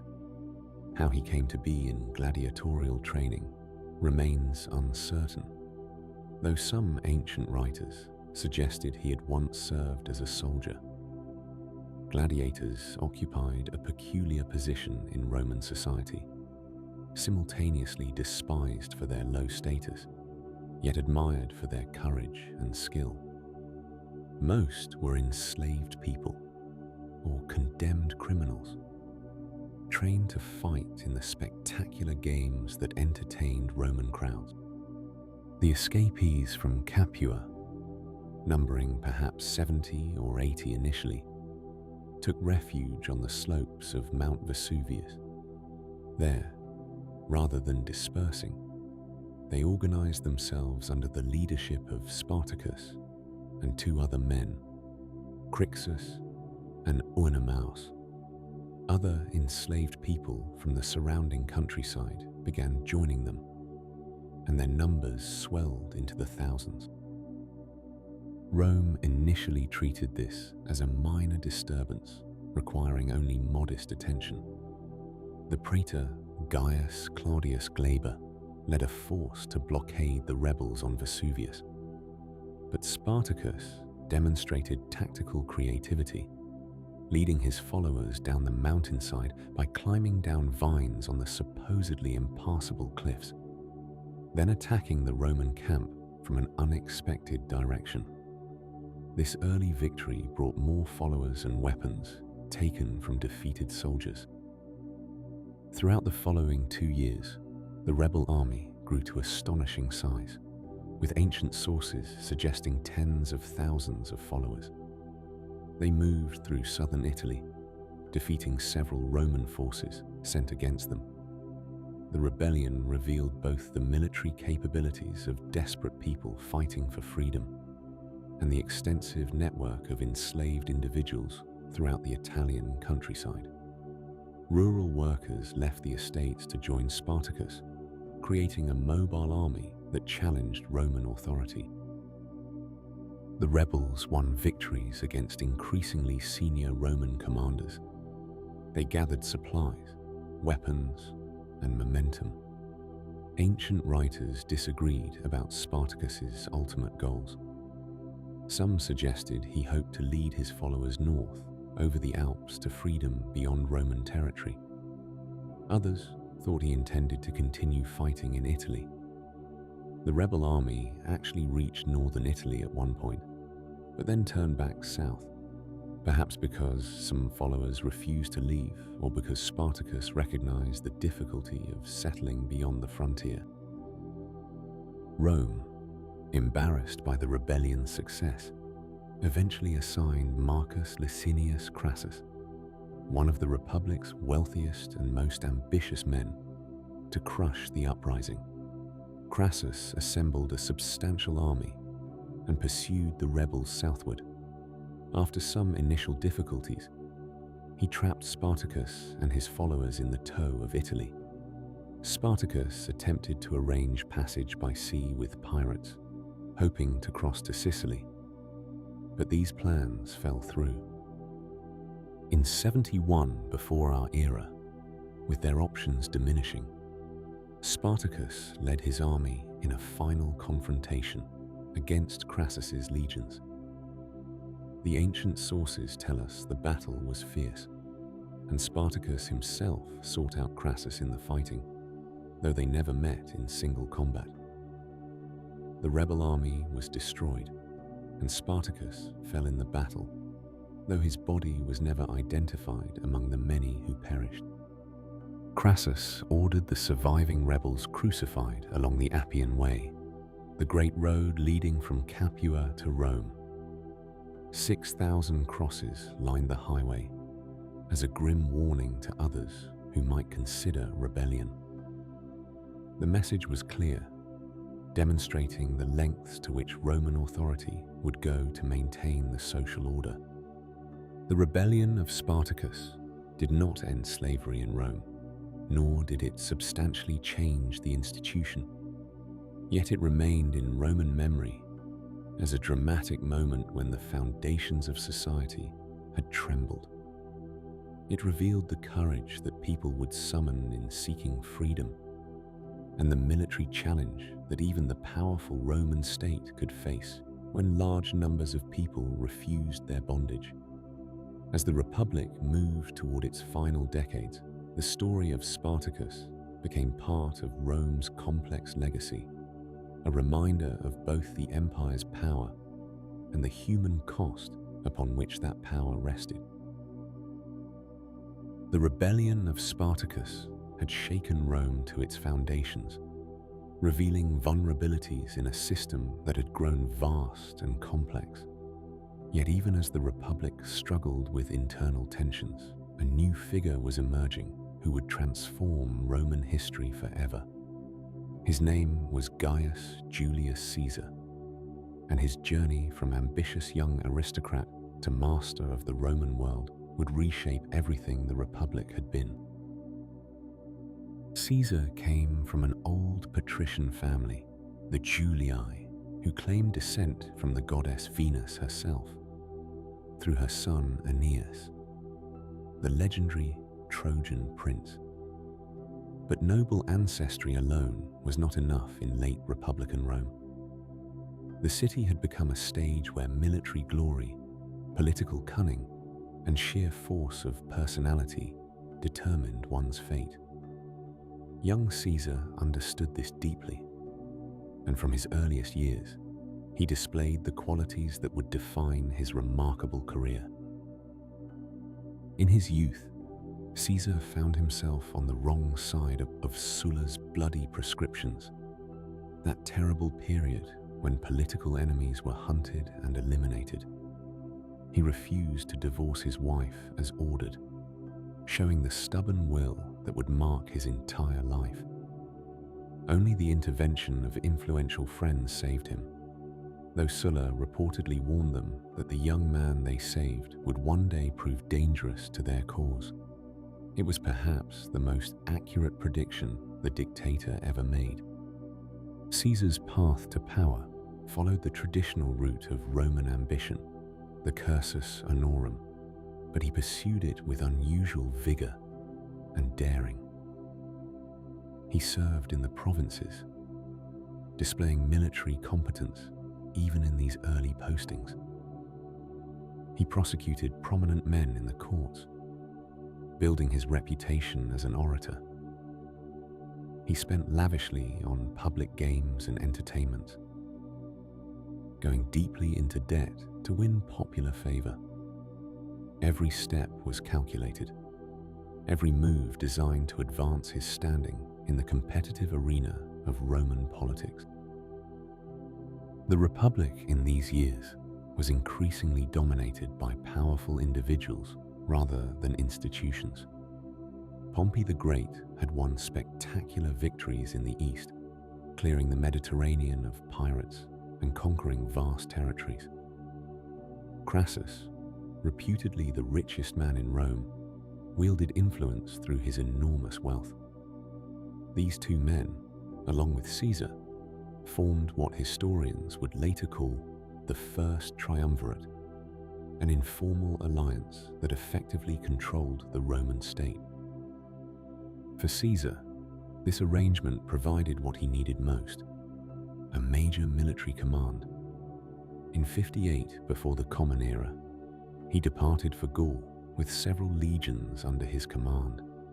What followed would be 8 years of almost continuous campaigning, that brought vast territories under Roman control and made Caesar's name legendary throughout the Mediterranean world. Gaul was a land of Celtic tribes, some friendly to Rome, others hostile, all fiercely independent. Caesar proved himself a military commander of genius, combining tactical brilliance with strategic vision. He could inspire loyalty in his soldiers through shared hardship and generous rewards. He could march his legions with astonishing speed, appearing where enemies least expected. He could adapt his tactics to different opponents and terrain, learning and improvising as circumstances demanded. The campaigns in Gaul were epic in scope. Caesar fought the Helvetii as they attempted to migrate across Roman territory. He defeated the Germanic chieftain Ariovistus, pushing back Germanic tribes across the Rhine. He even led expeditions to Britain, that mysterious island at the edge of the known world, though these were more reconnaissance than conquest.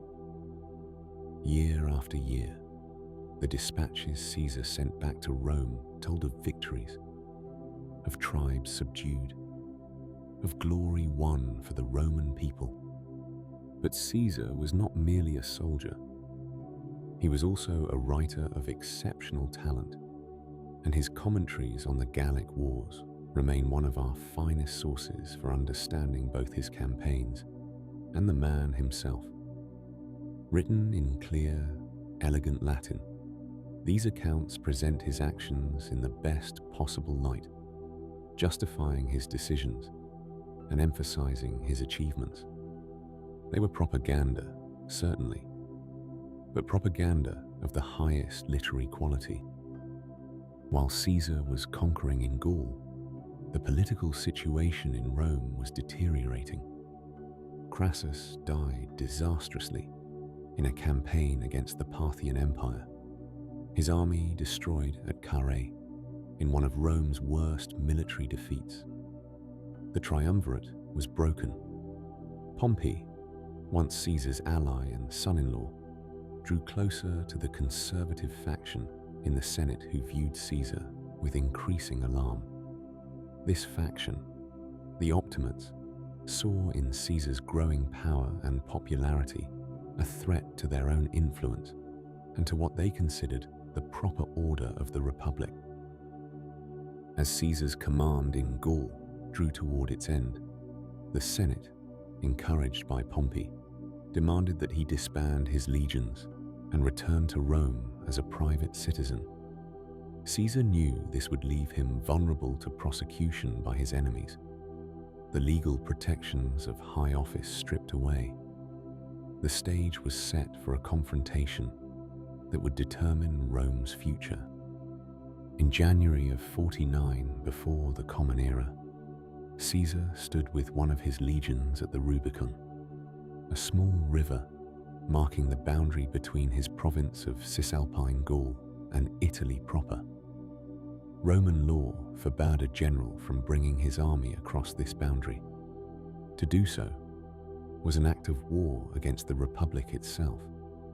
Caesar faced an impossible choice: obey the Senate's order and likely face destruction, or cross the river and plunge Rome into civil war. According to tradition, Caesar hesitated at the river's edge, understanding the magnitude of what he was about to do. Then, reportedly saying, "The die is cast," he led his legion across the Rubicon. With that crossing, the Roman Republic entered its final crisis. There would be no turning back from the path that had been chosen.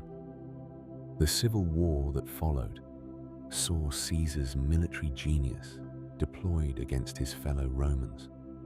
Pompey and the Senate fled to Greece, where Caesar pursued them. At Pharsalus, the two great commanders met in battle, and Caesar's veteran legions proved superior. Pompey fled to Egypt, only to be struck down on the orders of the young pharaoh's advisors. A sad ending for a man who had once been Rome's greatest general.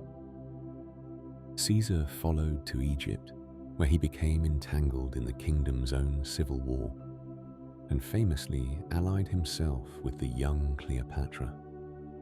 He fought campaigns in Africa and Spain, defeating the remaining forces loyal to the Senate and Pompey's memory.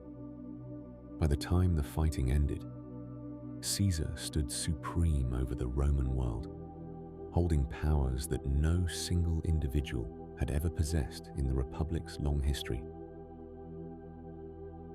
The ashes of civil war still hung in the air as young Octavian stood among the ruins of what had been the Roman Republic.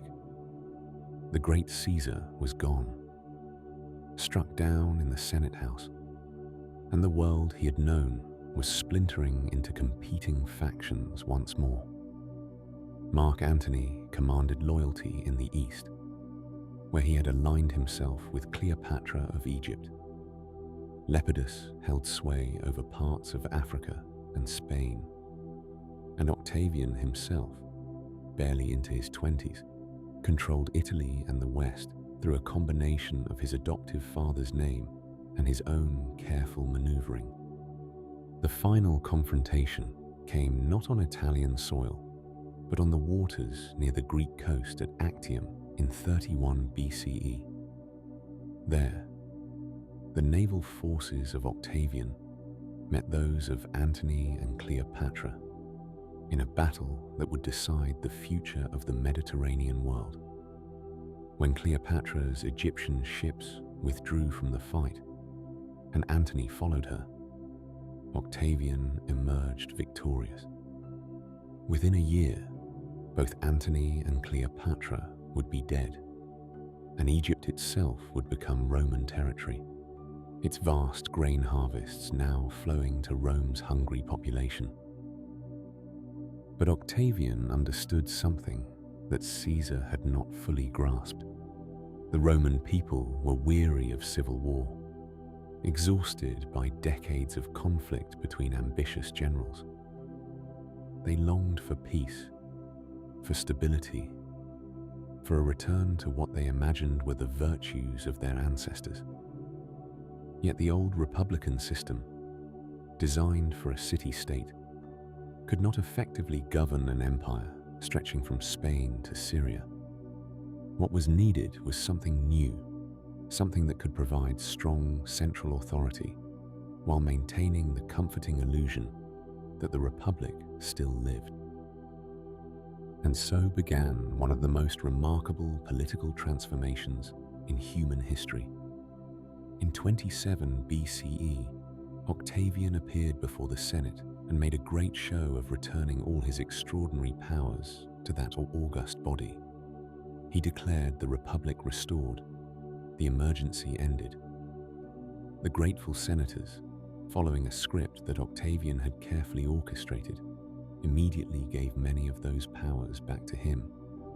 They granted him control of the provinces where legions were stationed, command of the armies, and a new title that would echo through the ages.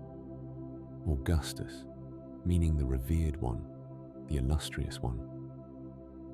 Augustus, as we must now call him, never claimed to be a king or emperor.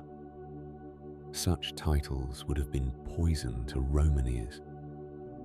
Raised as they were on stories of the wicked Tarquin kings driven from the city centuries before. Instead, he called himself the first citizen, the princeps. He dressed simply, lived in a modest house on the Palatine Hill, and made a show of consulting the Senate on important matters. The consuls were still elected each year. The tribunes still held office. The ancient forms were preserved like precious vessels, even as real power flowed quietly into Augustus's hands. It was a masterwork of political theatre, and it succeeded brilliantly.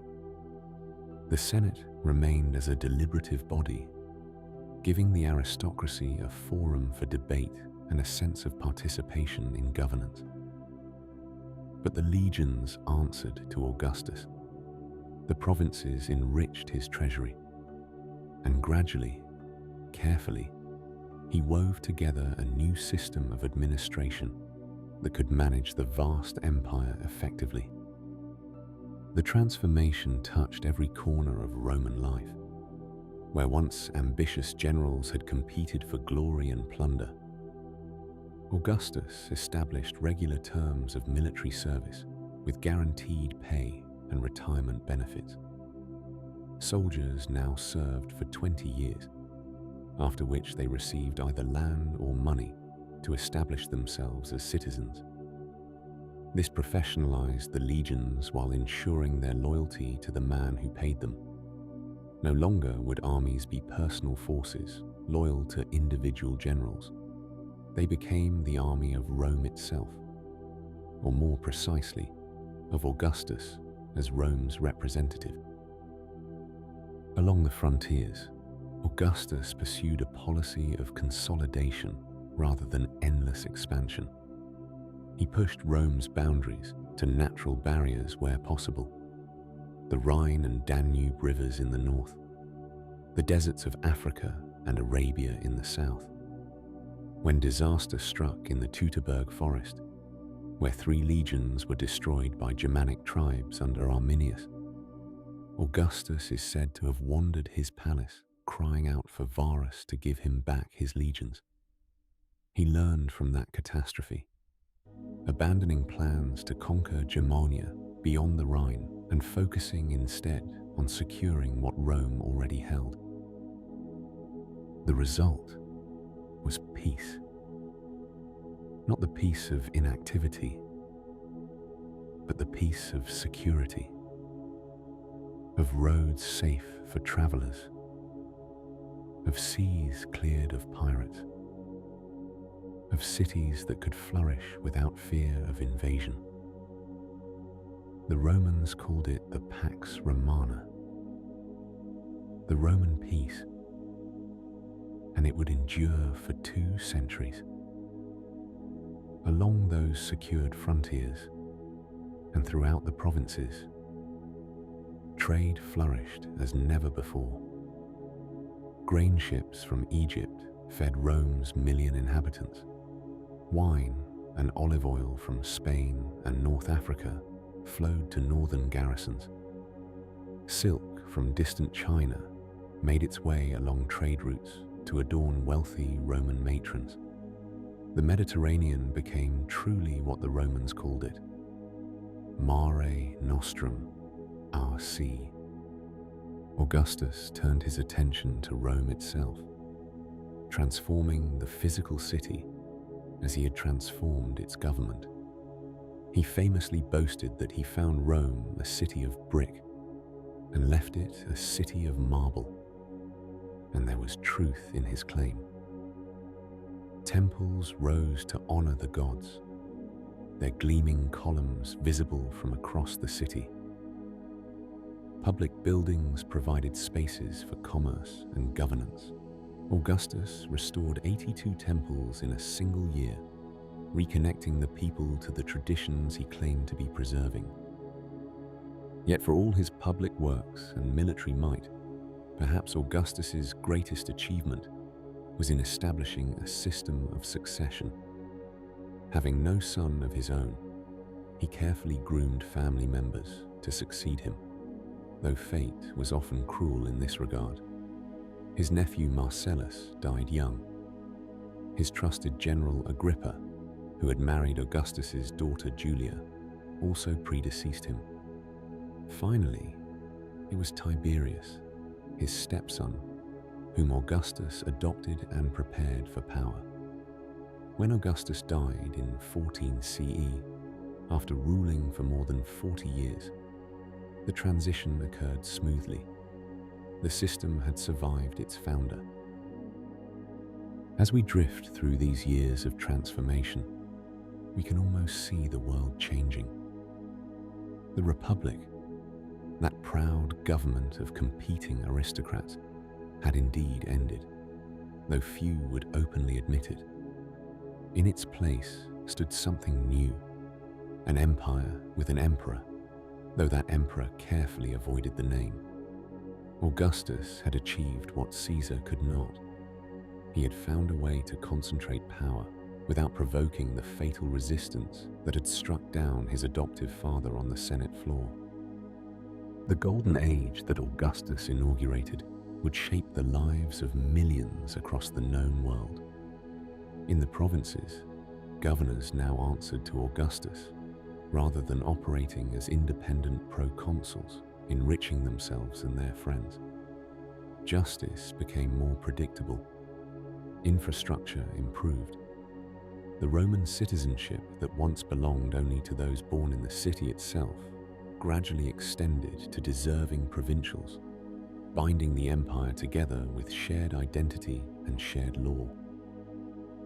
And so the Roman world settled into a new rhythm under Augustus's guiding hand, a rhythm of peace and prosperity that would echo across the generations to come. The Rome that Augustus left behind was no longer the modest city of brick and timber that had grown organically on the 7 hills over centuries. In his famous boast near the end of his life, the first emperor claimed he had found Rome a city of brick and left it a city of marble. This transformation was not merely aesthetic vanity, but a deliberate reshaping of the urban landscape to reflect the majesty and permanence of imperial power. The building programs that began under Augustus and continued under his successors represented something unprecedented in the ancient world. These were not simply palaces for rulers or temples for gods, though certainly both were constructed in magnificent profusion. Rather, the emperors understood that architecture could serve as a powerful tool of statecraft, demonstrating Roman superiority, providing for the population's needs, and creating spaces where the complex social rituals of imperial life could unfold. The development of Roman concrete proved revolutionary in enabling these architectural ambitions. Unlike the Greeks before them, who relied primarily on precisely cut stone blocks, Roman engineers discovered that a mixture of volcanic ash, lime, and aggregate could be poured into wooden forms to create structures of remarkable strength and flexibility. This material, which they called opus caementicium, allowed for the construction of massive domes, soaring vaults, and enormous walls that would have been impossible using traditional building methods. The Pantheon, completed during the reign of Hadrian, stands as perhaps the supreme achievement of Roman concrete construction. Its enormous dome, still the world's largest unreinforced concrete dome after nearly 2,000 years, spans 143 feet across. Standing beneath that vast curved ceiling, with light streaming down through the circular opening at its apex, visitors experienced an architectural space unlike anything previously created. The coffered ceiling rises in diminishing tiers, drawing the eye upward to that perfect circle of sky, creating an effect both mathematically precise and spiritually transcendent. But imperial building was not confined to religious structures. Augustus transformed the Roman Forum, already the ancient heart of the city, adding the Temple of Caesar on the spot where his adoptive father's body had been cremated. When the old Forum could no longer accommodate the growing needs of the city, successive emperors built their own adjacent forums, each trying to outdo their predecessors in magnificence. The Forum of Trajan, completed in the early 2nd century, was the largest and most elaborate, featuring a massive basilica libraries, and a great column carved with spiraling reliefs depicting the emperor's campaigns in Dacia. The emperors also understood that maintaining public support required providing for the population's entertainment and comfort. The Colosseum, begun under Vespasian and completed by his son Titus in the year 80, could accommodate 50,000 spectators. Its 4 stories rose to a height of 157 feet, with the exterior featuring elegant arcades that showcased all 3 classical orders of columns: sturdy Doric at the base, graceful Ionic in the middle, and ornate Corinthian at the top. The structure rested on foundations of concrete and travertine limestone, while a sophisticated system of underground chambers and passages beneath the arena floor allowed for elaborate stage effects. The engineering that made such massive structures possible was matched by attention to architectural detail and decoration. Colored marbles were imported from quarries throughout the empire. Golden yellow Giallo Antico from Tunisia, purple-veined Pavonazzetto from Phrygia, deep green serpentine from Greece, and creamy white lunar marble from Carrara. Skilled craftsmen carved these precious materials into columns, floor panels, and decorative elements that adorned public buildings with a rainbow of natural color. Rome's wealthy elite competed to construct luxurious private residences, though these displays of personal wealth could never rival the scale of imperial projects. The remains of aristocratic houses on the Palatine Hill reveal sophisticated architecture, with rooms arranged around open courtyards, walls decorated with elaborate frescoes, and floors covered in intricate mosaics. Water features, garden spaces, and private bath suites provided comfort and demonstrated refined taste to visitors. The massive public bath complexes represented another category of imperial benefaction. The baths of Caracalla, completed in the early 3rd century, covered 27 acres and could accommodate 1,600 bathers at once.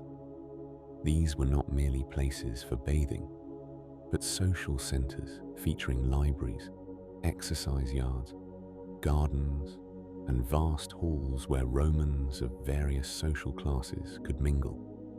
The central bathing rooms were covered by soaring concrete vaults that created enormous interior spaces, their walls sheathed in marble and their floors decorated with colorful mosaics.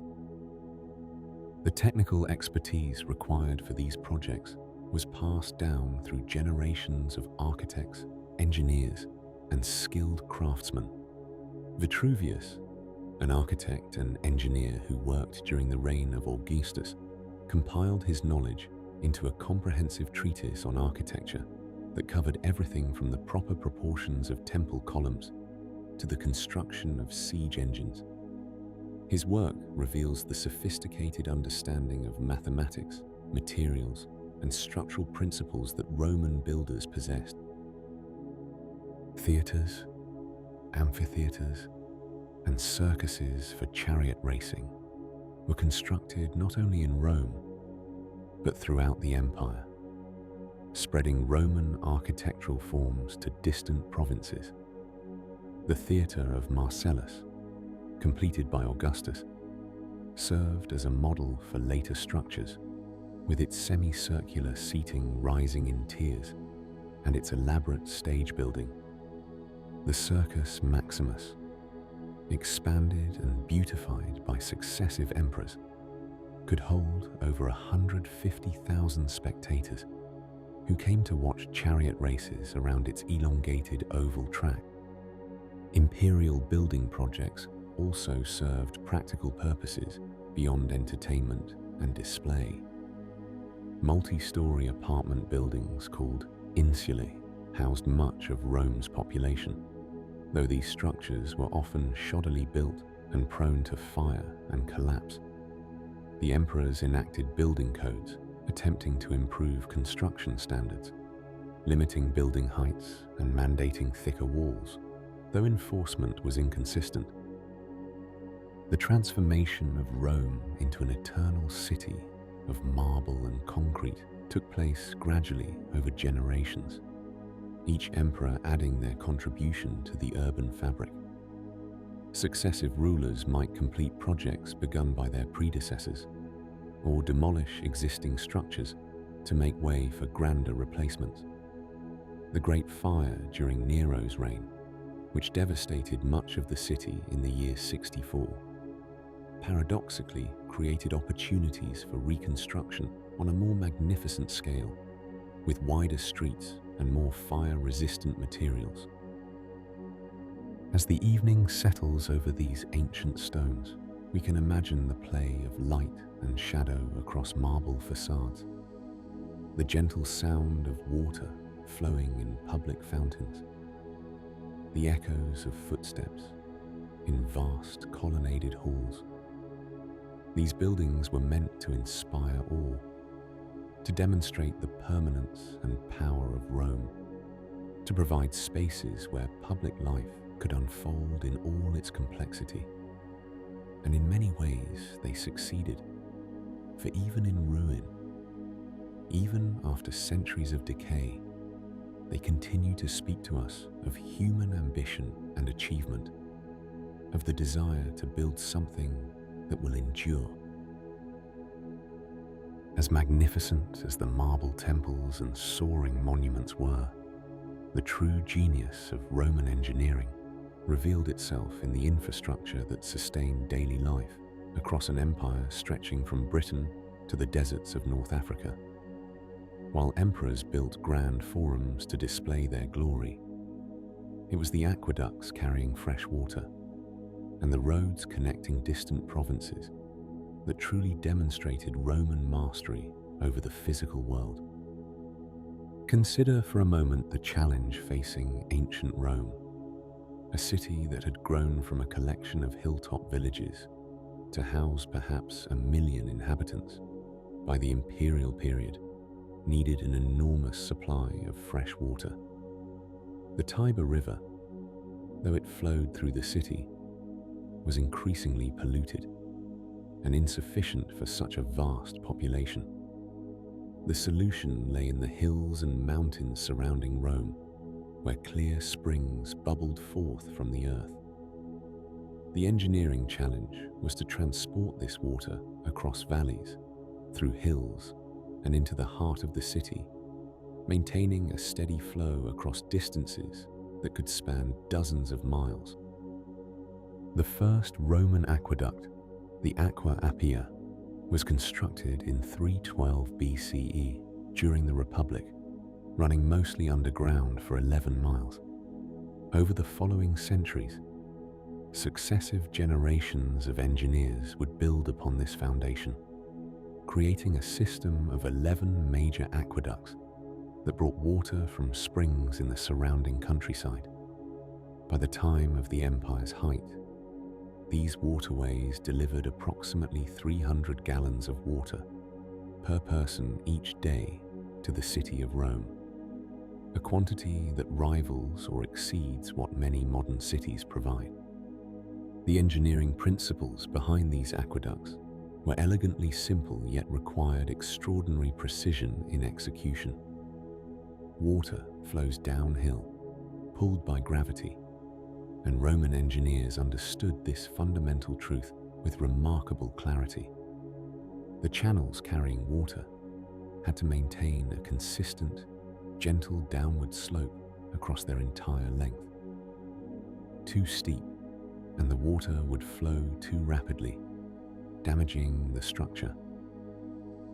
Too shallow or uneven, and the water would pool and stagnate. The gradients they achieved were remarkably subtle, sometimes dropping less than a foot per mile, requiring careful surveying across terrain that included mountains, valleys, and plains. Where the aqueducts crossed valleys, Roman engineers constructed the arcaded bridges that remain among the most recognizable symbols of Roman achievement. The Pont du Gard in southern Gaul stands nearly 50 meters high, carrying water across the Garden River, with a gradient so precise that it drops only 1 inch every 300 feet. These massive structures were built without mortar in many cases, relying on the careful cutting and fitting of stones that would hold firm through their own weight, and the genius of Roman arch construction. The arch itself was central to Roman engineering success.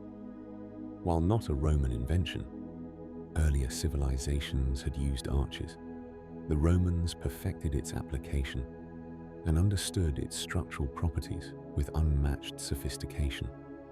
An arch transfers the weight of the structure above it outward and downward to its support, allowing the construction of openings far larger than could be achieved with flat beams of stone. By repeating arches in series, Romans could span vast distances while using relatively modest amounts of material. The water channels atop these bridges were lined with waterproof cement, another Roman innovation of lasting significance. By mixing volcanic ash, particularly from deposits near Puteoli, with lime and water, Roman engineers created a concrete that would harden even underwater. This material, opus caementitium, allowed the construction of structures on a scale previously unimaginable and contributed to the longevity that allowed so many Roman works to survive into our own time. Within the cities, the water from the aqueducts flowed into distribution tanks and then through a network of lead and clay pipes to public fountains, baths, and the homes of the wealthy. The constant flow meant that water ran continuously, providing fresh supplies throughout the day and night. Public fountains stood at intervals throughout Rome, ensuring that even those without private water connections could easily obtain clean water for drinking and cooking. Just as water connected Rome to its surrounding countryside, roads linked the entire empire into a unified whole, the Roman road network, eventually spanning more than 250,000 miles. Represented perhaps an even more impressive achievement than the aqueducts. These weren't simple packed earth paths, but carefully engineered highways built to last for centuries. The construction of a Roman road began with surveying to determine the straightest practical route between destinations. Roman roads are famous for their directness, climbing over hills rather than winding around them when possible, creating routes that still seem impressively efficient by modern standards.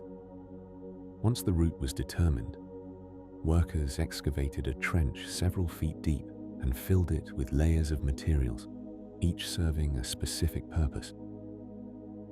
The foundation typically consisted of large stones or sand, topped with layers of smaller stones and gravel, all carefully tamped down to create a stable base. The surface itself was often paved with carefully fitted stones, slightly crowned in the middle to allow water to drain to the sides. Along the edges, curbs contained the roadway, and drainage ditches ensured that water wouldn't undermine the structure. The result was a highway that could be traveled in any weather, and that would maintain its integrity for centuries with minimal maintenance. Every few miles along major routes, the Romans constructed milestones indicating the distance to key cities, usually measured from Rome itself. These cylindrical stone markers, standing about 6 feet tall, helped travelers gauge their progress and reminded them that all roads did indeed lead to Rome. At regular intervals, the empire maintained way stations where official messengers could change horses and travelers could find food and lodging. The roads served multiple purposes, Simultaneously, they enabled the rapid movement of legions to frontier zones or trouble spots, a military advantage that helped Rome maintain control over vast territories with relatively modest garrison forces. Merchants used the roads to transport goods, facilitating trade that enriched the empire and spread Roman material culture to distant provinces. Official messengers carried imperial directives and news with remarkable speed, a system that allowed emperors in Rome to maintain communication with governors thousands of miles distant. The roads also carried ideas, languages, and culture. As merchants, soldiers, and administrators traveled the empire, they brought Roman customs, architectural styles, and the Latin language to regions far from Italy. Provincial inhabitants traveling to Rome or other major cities encountered new technologies and cultural practices that they might bring home. This movement of people and ideas helped create a remarkably unified civilization, spanning diverse peoples and geographies. Both the aqueducts and roads required ongoing maintenance by dedicated teams of workers. Inspectors regularly examined the water channels for leaks or damage, clearing debris and repairing cracks. Road crews filled potholes, cleared drains, and replaced damaged paving stones. This maintenance system ensured that infrastructure built during the Republic continued serving the empire centuries later, a testament both to the quality of original construction and to Roman organizational capability. As you drift towards sleep, imagine standing beside one of these great aqueducts, perhaps the Aqua Claudia, as it approaches Rome on its graceful arches. Picture the clear water flowing steadily in its channel high above, continuing its journey as it has for centuries, through summer heat and winter cold. Consider the countless travelers who walked the stone-paved roads, watching the milestones pass one by one, knowing that the same reliable highway stretched ahead of them mile after mile, connecting them to the heart of the greatest empire the world had yet known. As the great aqueducts continued to carry water across the landscape and the roads stretched ever farther into distant territories, the Roman Empire entered what many would come to regard as its golden age. The 2nd century of the Common Era brought forth a remarkable succession of rulers who would guide the empire through decades of relative peace and prosperity. These were men chosen not by birth alone, but by merit and capability, each adopting his successor with care and wisdom. History would remember them as the 5 good emperors, and their reigns would mark the empire at its zenith. The first of these exceptional rulers was Nerva, an elderly senator who brought stability after troubled times. Though his reign was brief, lasting only 2 years from 96 to 98, he established the crucial precedent of adoption that would serve the empire so well. Childless himself, Nerva selected the most capable man he could find to succeed him, a decision that would prove transformative for Rome's future. That man was Marcus Ulpius Trajanus, known to us as Trajan, who became emperor in 98.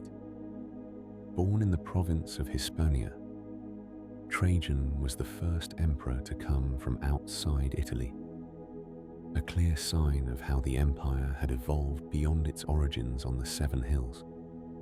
He had proven himself as a military commander on the Rhine frontier, earning the respect of the legions and the Senate alike. When he received word of his adoption and Nerva's death, he did not rush immediately to Rome, but continued his duties on the frontier, a choice that demonstrated the measured temperament that would characterize his rule. Under Trajan, the empire reached its greatest territorial extent.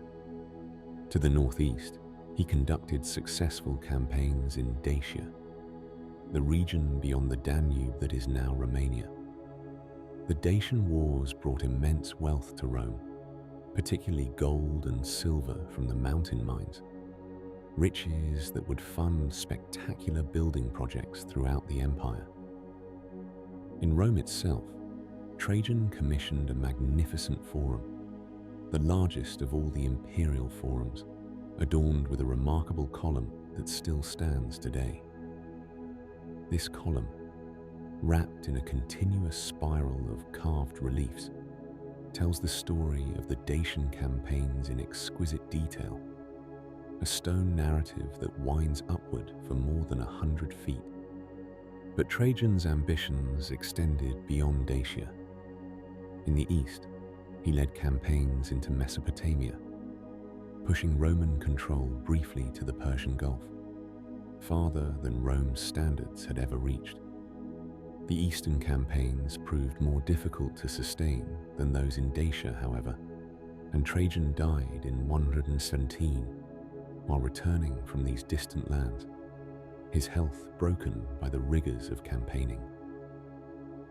His successor, Hadrian, brought a different vision to the imperial throne. Where Trajan had been a conqueror, Hadrian was a consolidator. Born in Hispania like his predecessor and guardian, Hadrian possessed a restless intellect and an insatiable curiosity about the world. He would spend more than half of his 21-year reign traveling throughout the provinces, a peripatetic emperor who wished to see and understand every corner of his vast domain. Hadrian's journeys took him from Britain to Egypt, from the Danube to North Africa. In Britain, he ordered the construction of the famous wall that bears his name, a stone barrier stretching coast to coast across the island's narrow waste.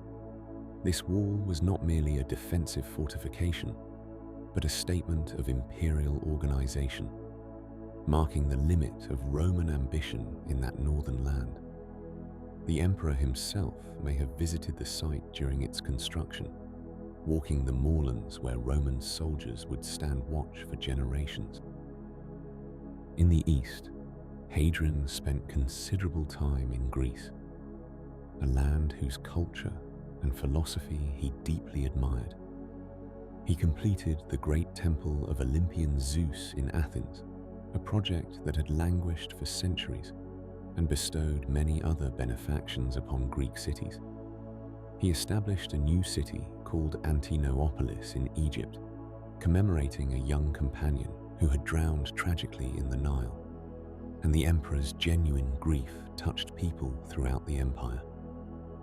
Hadrian was also a builder in Rome, though his greatest architectural achievement there would not bear his name. The Pantheon, that perfect domed temple whose proportions continue to inspire wonder, was rebuilt during his reign, though characteristically, Hadrian retained the inscription crediting Marcus Agrippa, who had built the original structure more than a century earlier. The dome of the Pantheon, with its great circular opening to the sky, represented Roman engineering at its most sublime, a space that seems to capture the harmony between earth and heaven. The emperor who followed Hadrian in 138 was Antoninus, who would earn the title Pius for his respectful treatment of his predecessor's memory and his own exemplary conduct. Antoninus's reign of 23 years was remarkable for its tranquility. Unlike his predecessors, he spent almost his entire rule in Italy, governing the empire with steady competence and modest wisdom. The provinces remained peaceful, the treasury stayed full, and the machinery of administration hummed along efficiently. It was, in many ways, the very picture of successful government, though perhaps less dramatic than the conquests of Trajan or the travels of Hadrian. During these years, the empire's prosperity was evident everywhere. Cities throughout the provinces built theatres and amphitheatres, bathhouses and basilicas, each community striving to demonstrate its participation in Roman civilization. Trade flowed freely along the protected sea lanes and secure roads. Merchants from distant lands brought silk from China, spices from India, and precious goods from Africa to Roman markets. The Mediterranean had truly become, as the Romans liked to say, our sea. The last of the 5 good emperors was Marcus Aurelius, who came to the throne in 161. A philosopher as much as an emperor, Marcus had been educated in Stoic philosophy and would write his personal meditations in Greek during quiet moments in his military tent. These private reflections on duty, virtue, and the nature of existence have survived, offering us a rare window into the mind of a Roman emperor, revealing a thoughtful man grappling with the weight of responsibility. Marcus's reign, lasting until 180, proved more challenging than that of his immediate predecessors. The empire faced renewed pressure on multiple frontiers. In the east, wars with Parthia demanded attention and resources. Along the Danube, various peoples pushed against the borders, requiring the emperor himself to spend years campaigning in the cold northern regions. A devastating plague swept through the empire during these years, carried back from the east by returning soldiers, claiming countless lives and straining the social fabric. Yet through these difficulties, Marcus maintained his philosophical composure and dedication to duty. He ruled with his adoptive brother Lucius Verus until the latter's death in 169, then shouldered the burden alone. Night after night, in his tent along the Danube, he wrote his thoughts on acceptance, endurance, and the Stoic ideals that guided him. He reminded himself that the universe followed its own nature, that he could control only his own thoughts and actions, and that he must do his duty regardless of hardship.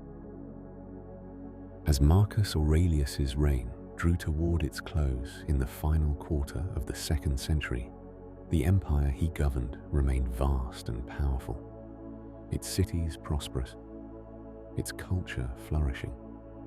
The peace and good governance of nearly a century had allowed Roman civilization to reach remarkable heights. Yet the challenges Marcus faced on the frontiers hinted at pressures that would grow in the centuries ahead. For now, though, as the philosopher-emperor continued his vigil in the north, the Roman world basked in the long afternoon of its greatest age, scarcely imagining the transformations that future generations would witness. As the warm glow of Rome's golden age spread outward from the eternal city, the vast territories of the empire experienced their own remarkable transformation. The provinces, stretching from the misty shores of Britain to the sun-baked deserts of Syria, from the forests of Germania's borders to the ancient civilization of Egypt, became a tapestry of cultures woven together by Roman administration, connected by Roman roads, and increasingly united by a shared sense of Roman identity. Life in these distant territories took on a character uniquely its own, blending local traditions with the amenities and customs that flowed outward from the Mediterranean heart of empire. In the provincial cities that dotted this immense landscape, something fascinating was unfolding.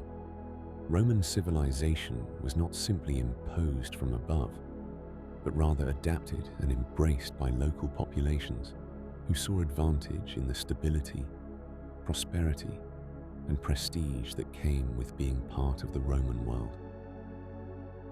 Consider the experience of a merchant in Lugdunum, the thriving city we know today as Lyon in France. This settlement, positioned at the confluence of two major rivers, had grown from a modest Celtic town into a bustling provincial capital. Here, our merchant would conduct business in Latin, the language of commerce and administration, though Celtic tongues still echoed through the marketplaces. He might begin his day at the public baths, a thoroughly Roman institution that had become as essential to provincial life as it was in Rome itself. These baths were not merely places to wash, but social centers where business deals were discussed, news was exchanged, and the community gathered in an atmosphere of relaxation and civility.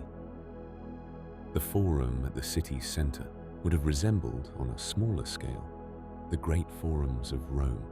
Colonnaded walkways provided shade from the summer sun, while temples dedicated to both Roman gods and local deities stood side by side, reflecting the empire's general tolerance for diverse religious practices.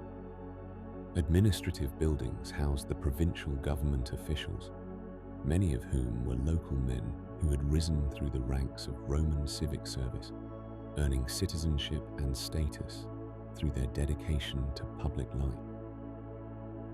In distant Britannia, at the northern edge of the Roman world, life took on yet another character. Towns like Londinium, Iberacum, and Aqueducts brought Mediterranean urban culture to a land of forests and rain.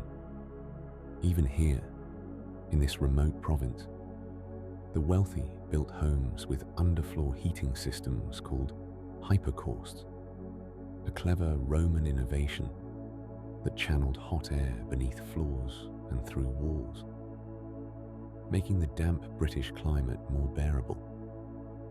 Mosaics decorated the floors of comfortable villas, depicting scenes from classical mythology or geometric patterns that would have been equally at home in Italy or North Africa.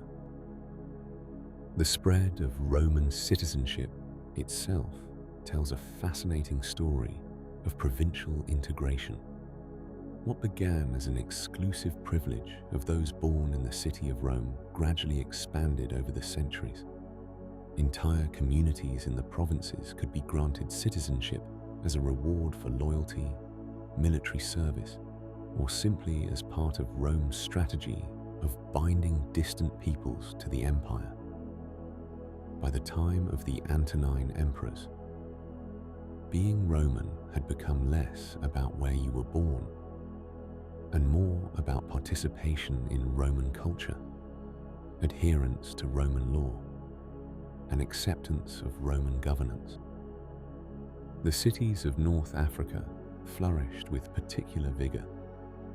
Places like Leptis Magna and Timgard grew wealthy from agriculture and trade, their populations building forums, theatres, triumphal arches, and bathhouses that rivaled those of Rome itself. The fertile lands of this region became the breadbasket of the empire, with vast grain shipments sailing regularly across the Mediterranean.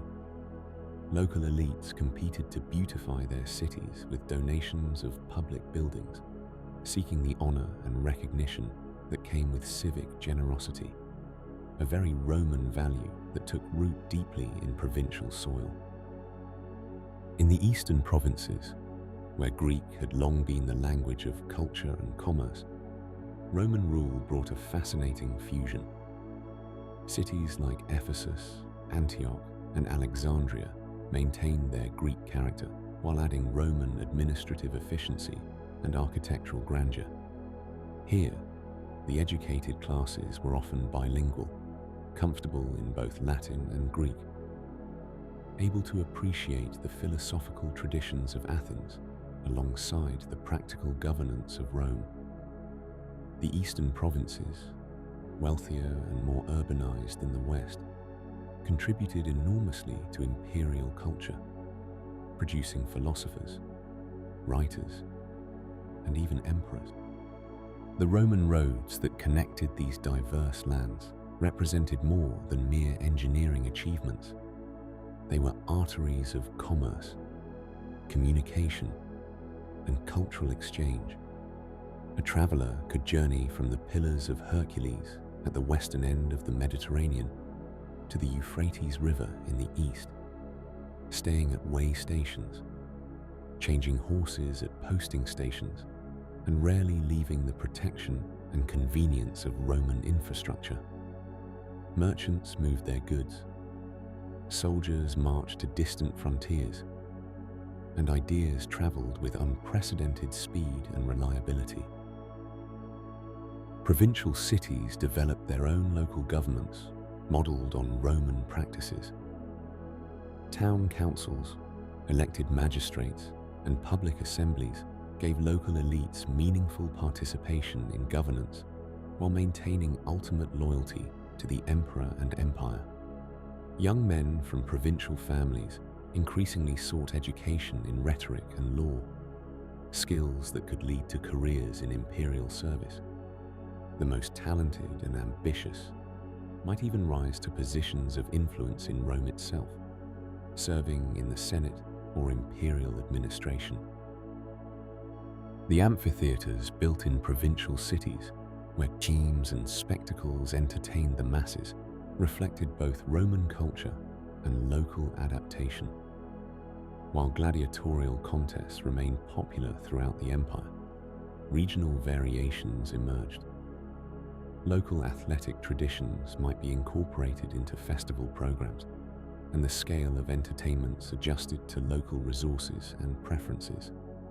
These gatherings reinforced community identity, while connecting provincial populations to the broader Roman world through shared forms of public entertainment. Trade linked the provinces in an economic web of remarkable complexity. Spanish silver and copper, British tin, Gallic wine and pottery, African grain and olive oil, Syrian textiles and glassware, all moved along sea routes and road networks that made the Mediterranean world more economically integrated than it would be again for over 1,000 years. This commerce enriched provincial communities and created a material culture that, while regionally diverse, was recognizably Roman from one end of the empire to the other. As evening settles over this vast landscape of provincial life, we can imagine the oil lamps being lit in countless homes across the empire.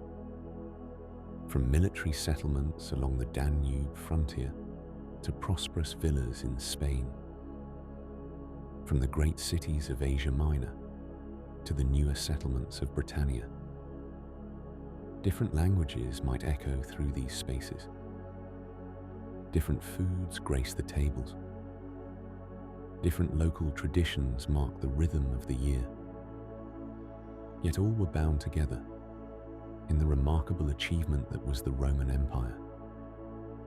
A world where diversity and unity coexisted in creative tension, where local and universal identities complemented rather than contradicted each other, creating a civilization whose influence would echo far beyond its eventual boundaries in both time and space. As we settle into the spiritual landscape of ancient Rome, we find ourselves in a world where the divine and mortal realms intertwined at every moment of daily life. The Romans lived surrounded by gods, great and small, whose presence shaped everything from the founding of cities to the lighting of the evening fire. In the heart of every Roman home stood the Lararium, a small shrine that might be nothing more than a niche in the wall or an elaborate miniature temple. Here, the family gathered each morning to honor their household gods. The lares protected the home itself. Guardian spirits often depicted as young men holding drinking horns. Beside them stood images of the Penates, guardians of the storeroom, who ensured the family never went hungry. The paterfamilias, the male head of household, would offer a portion of the morning meal at this shrine, perhaps some grain or a bit of wine, maintaining the sacred contract between his family and the protective spirits who dwelled with them. This intimate, personal form of worship formed the foundation of Roman religious life. Each home had its genius, the spirit of its continuation and prosperity. Each crossroads in the city had its shrine where neighbors would gather on certain nights to leave offerings. The boundary stones of fields had their own divine guardians. To be Roman was to live in a world animated by divine presence at every scale, from the mightiest god to the smallest household spirit. Rising above these domestic observances stood the great temples that crowned Rome's hills and dominated the forums of cities throughout the empire. The Temple of Jupiter, Optimus Maximus, on the Capitoline Hill served as the spiritual heart of Roman state religion. Its massive columns and wide steps led to a sanctuary where the supreme god was honored alongside Juno and Minerva in a triple shrine. Here, newly elected consuls would offer sacrifice, victorious generals would present thanksgiving, and the Senate would gather on crucial occasions to seek divine favor for the Roman people. The construction of temples followed sacred principles passed down through generations. Before any foundation could be laid, priests called augurs would study the flight of birds to determine if the gods approved the location. Once built, these temples became homes for the divine presence, houses where the gods could dwell among mortals. Inside the sanctuary stood the cult statue, often life-sized or larger, depicting the deity in their characteristic form. Jupiter might hold his thunderbolt, Mars his spear, Venus a mirror. On festival days, priests would dress these statues, offer them food and drink, and perform rituals that sustained the relationship between Rome and its divine protectors. The priesthoods themselves formed a complex web of religious authority. Unlike some traditions where priests devoted their entire lives to religious service, Roman priests were typically men who held their sacred offices alongside political and military careers. The College of Pontiffs oversaw religious law and the calendar, determining which days were appropriate for public business and which required religious observance. The Flamens were priests dedicated to specific deities, with the Flamen Dialis serving Jupiter under such strict ritual restrictions that he could barely leave his house. He could not touch or even name certain common objects, could not see an army in battle formation, and had to wear a special pointed cap whenever he appeared in public. Among the most fascinating religious figures were the Vestal Virgins, priestesses who tended the sacred hearth of Vesta in the Roman Forum. These women, chosen as young girls from patrician families, served for 30 years, maintaining the eternal flame that represented Rome's continued existence. They lived in the house of the Vestals, enjoying privileges no other women possessed, including the right to own property independently and seats of honor at public games. Their person was sacred, inviolable. The continuation of their service and the maintenance of their flame was considered essential to Rome's survival. The Roman religious calendar flowed through the year in a rhythm of festivals and observances. Some celebrations honored agricultural cycles, like the Saturnalia in December, when social norms relaxed and masters might serve their slaves at table. Others marked historical events, such as the Peninsula in April celebrating Rome's legendary founding. During the Lupercalia in February, young men would run through the streets striking bystanders with strips of goat hide, a fertility ritual whose origins stretched back before recorded history. Each festival brought its own requirements, its own sacrifices and processions and sacred meals. Sacrifice formed the central act of Roman worship. At its simplest, this might mean burning incense at a small altar, or pouring wine onto the ground as a libation. Major occasions required animal sacrifice, conducted according to precise ritual. The animal, whether sheep, pig, or bull, would be led in procession, its horns perhaps gilded for the occasion. At the altar, the priest would sprinkle salted flour on its head and along its back before the moment of offering.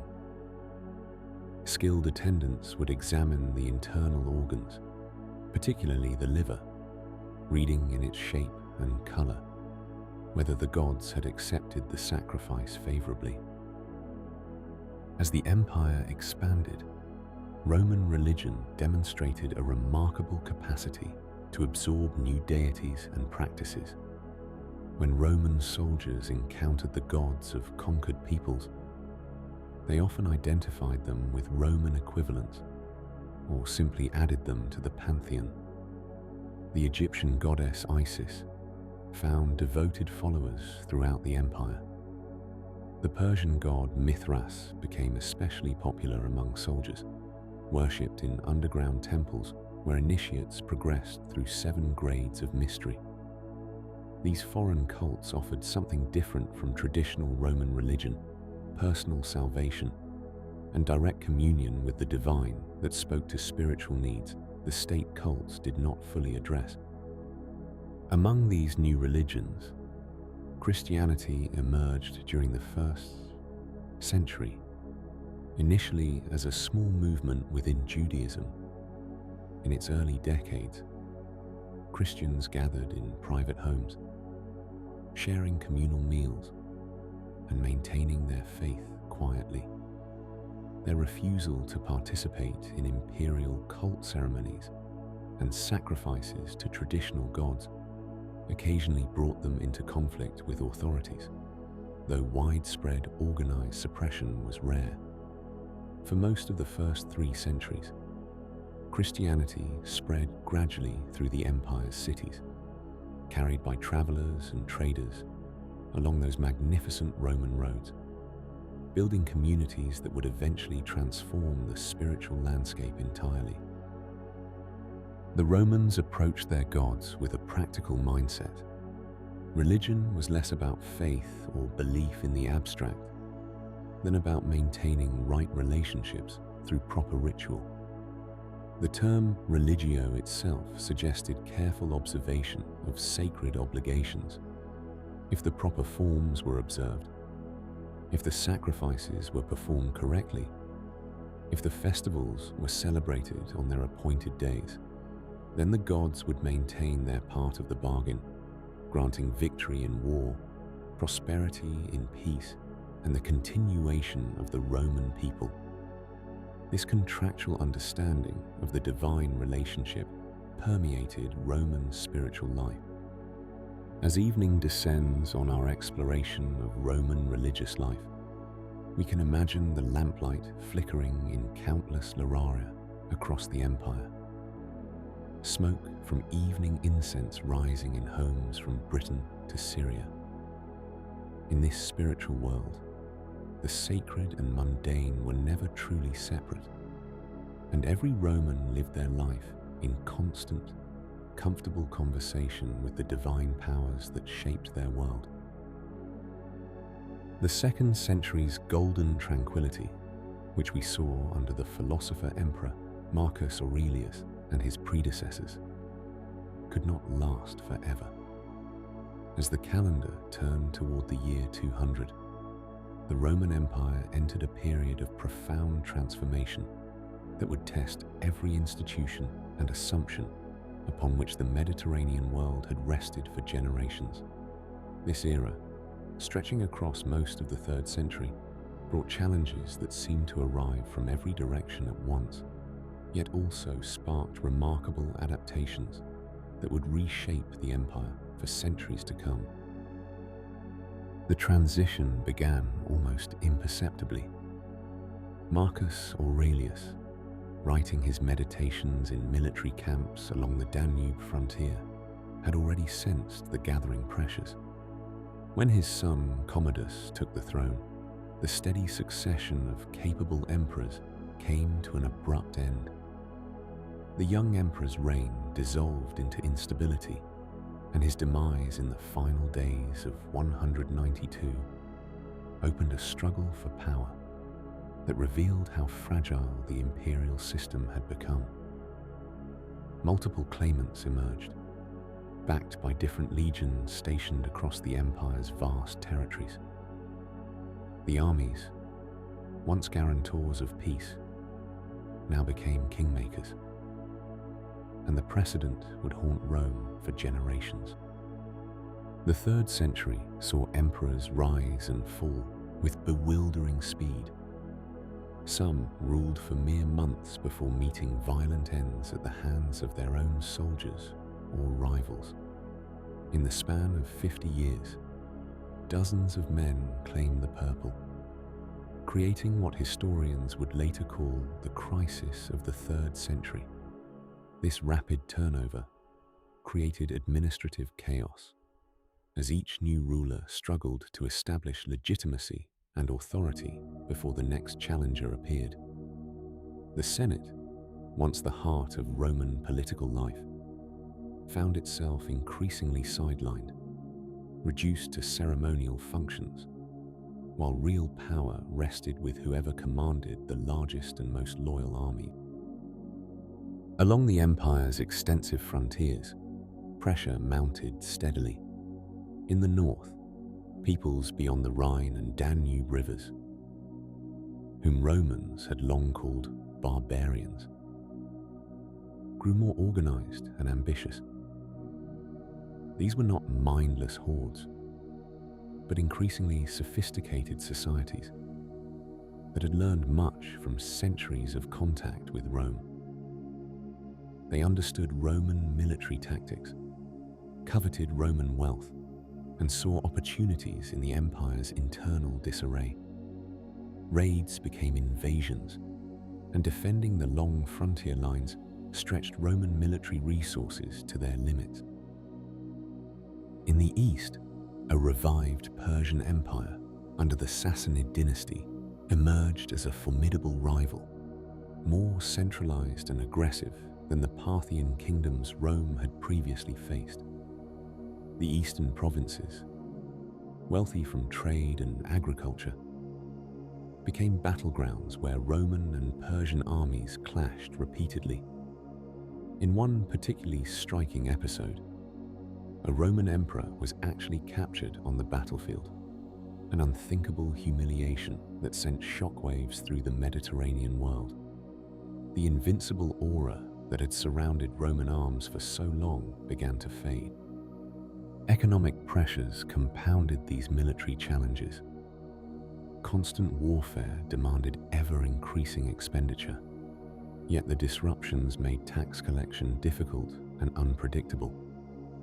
Emperors responded by debasing the currency, reducing the silver content of coins to mint more money.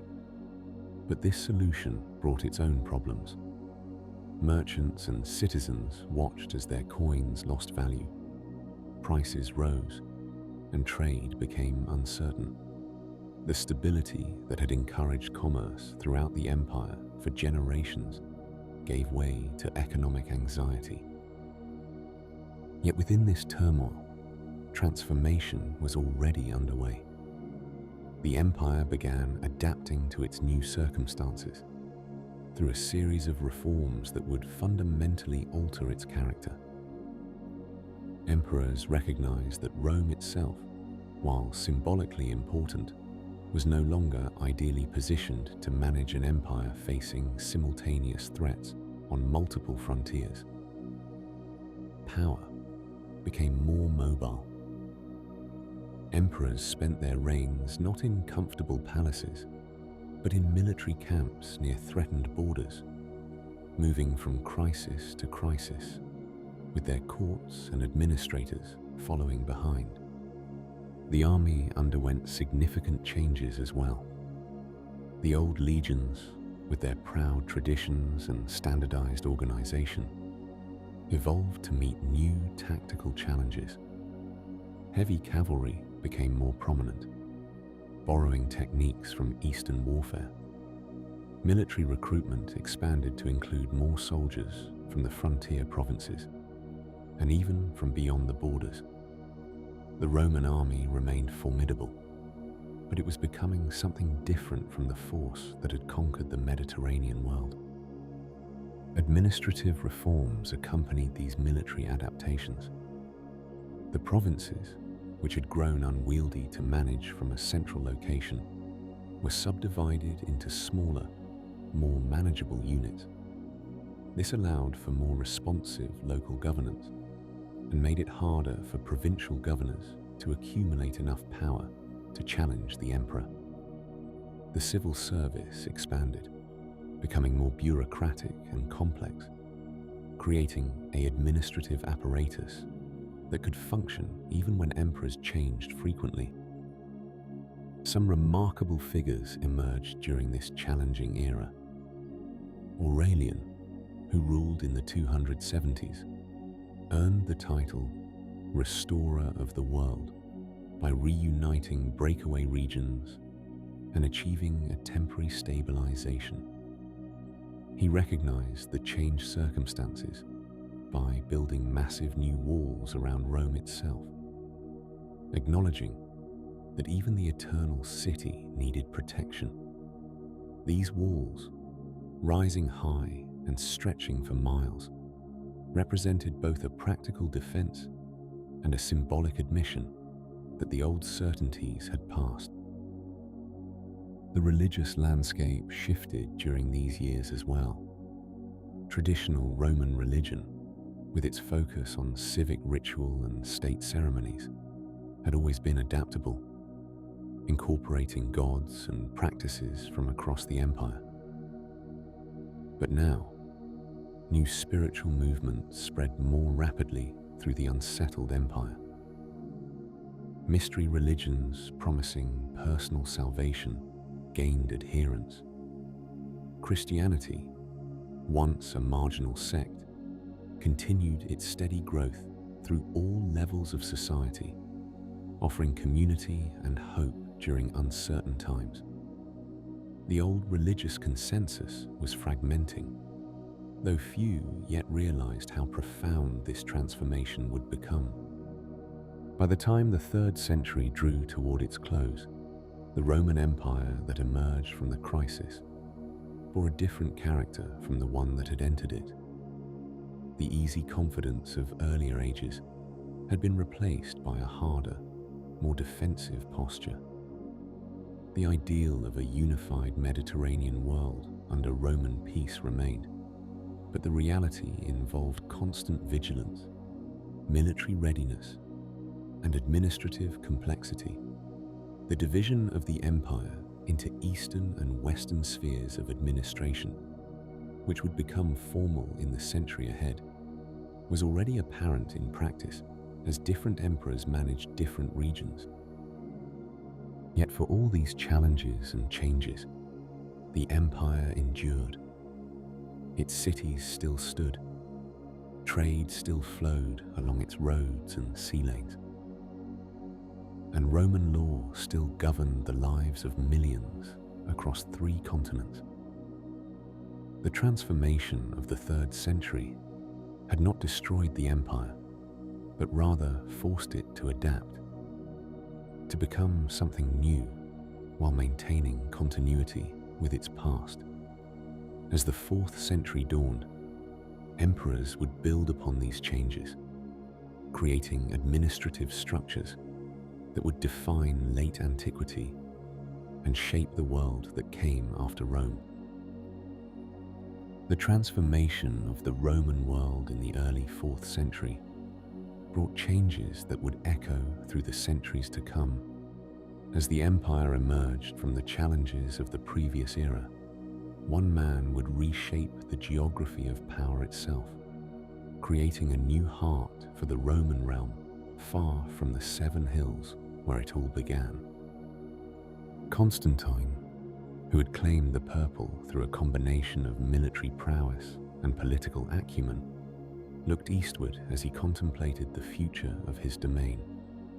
The ancient city of Rome, though still glorious in its monuments and memories, no longer stood at the practical center of imperial needs. The most pressing frontiers lay to the east, where the Persian Empire posed an enduring challenge, and to the north, where the Danube marked a boundary requiring constant attention. The Western Mediterranean, by contrast, had long been peaceful and secure. On the shores of the Bosphorus, where Europe and Asia meet across a narrow strait of deep blue water, there had stood for centuries a Greek city called Byzantium. Its position was nothing short of remarkable. Ships passing between the Mediterranean and the Black Sea had to navigate these waters, making it a natural center of trade.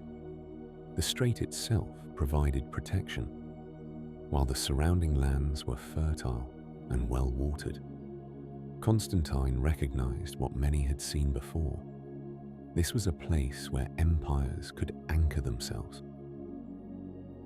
In the year 330, Constantine formally dedicated his new capital, which he modestly named Constantinople, the city of Constantine. The transformation of the old Greek settlement into an imperial metropolis proceeded with remarkable speed. Architects and engineers, stonemasons and artists were summoned from across the empire.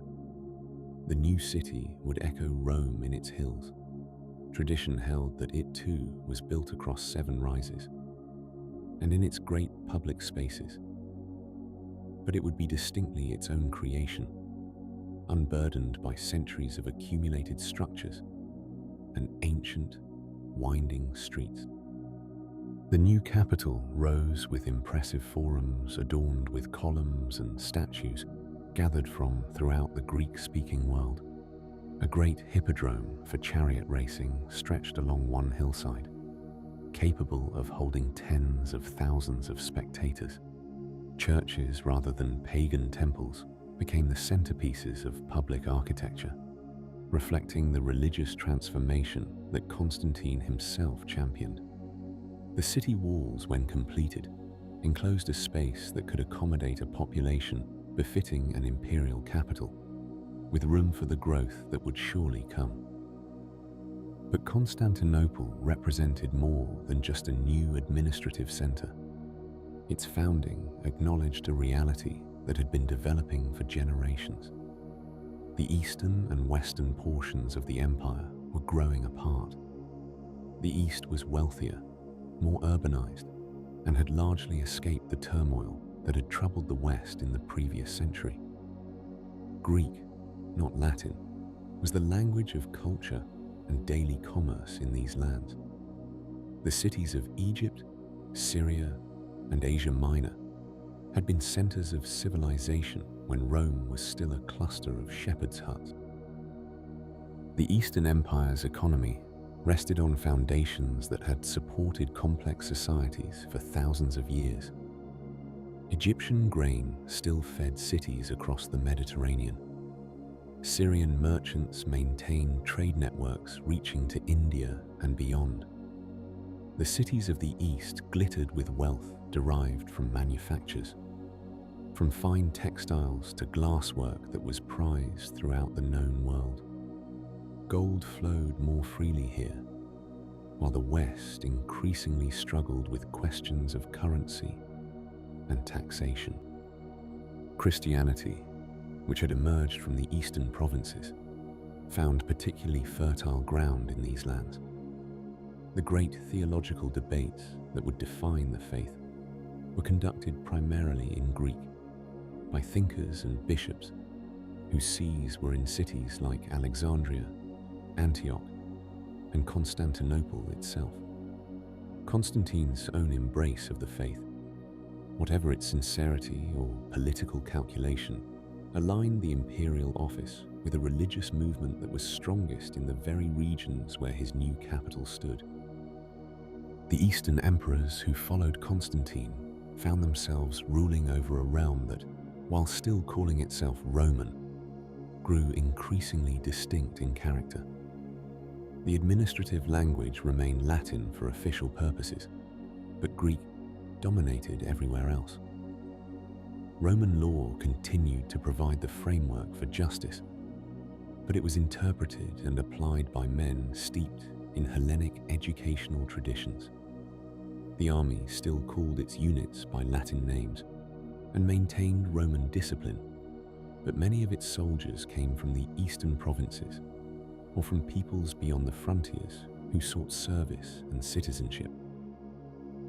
Constantinople's harbors welcomed ships from every direction. Merchants from as far as China arrived with silk that would adorn the shoulders of senators and their wives. Spices from India and precious stones from distant lands passed through the city's markets.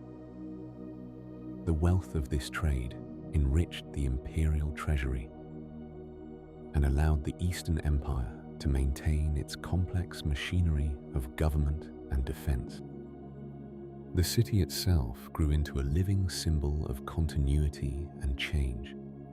While Rome remained the ancient mother city, honored and respected, Constantinople became the beating heart of active imperial governance. Emperors resided in its palaces, overlooking the shimmering waters of the Bosphorus. The Senate, which had once gathered in the Roman Forum, found itself with an Eastern counterpart in the new capital. The great families of the East, some with lineages stretching back to Alexander's companions, others risen more recently to prominence, found their place in this new hierarchy. Yet the East never forgot that it was Roman. The emperors who reigned from Constantinople called themselves Romans, ruled over Romania as they termed their lands, and saw themselves as the direct continuation of Augustus and all who had followed. The empire had shifted its weight, but it had not broken. It had adapted, as Rome had always adapted, taking new forms while maintaining an essential sense of identity and purpose. The great city on the Bosphorus would stand for over 1,000 years, long after the last emperor in the West had departed the stage of history. It would preserve Roman law, Greek learning, and Christian faith through ages of transformation throughout the Mediterranean world. Trade would continue to flow through its harbors. Its walls would turn back numerous sieges, and its churches would inspire awe with their mosaics and domes catching the light in ways that seemed to hint at heaven itself. As the 4th century progressed, the distinction between East and West became ever more pronounced, though both regions still operated under the umbrella of a single, if increasingly theoretical, Roman unity.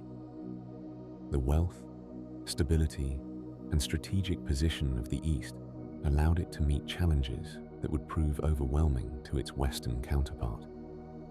Constantinople stood as a testament to adaptation, to the possibility of renewal.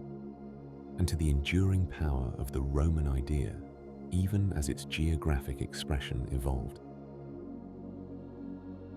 The great city that had endured for over a millennium was entering its twilight years, though few who walked its marble streets could quite believe that the eternal city might not remain eternal after all.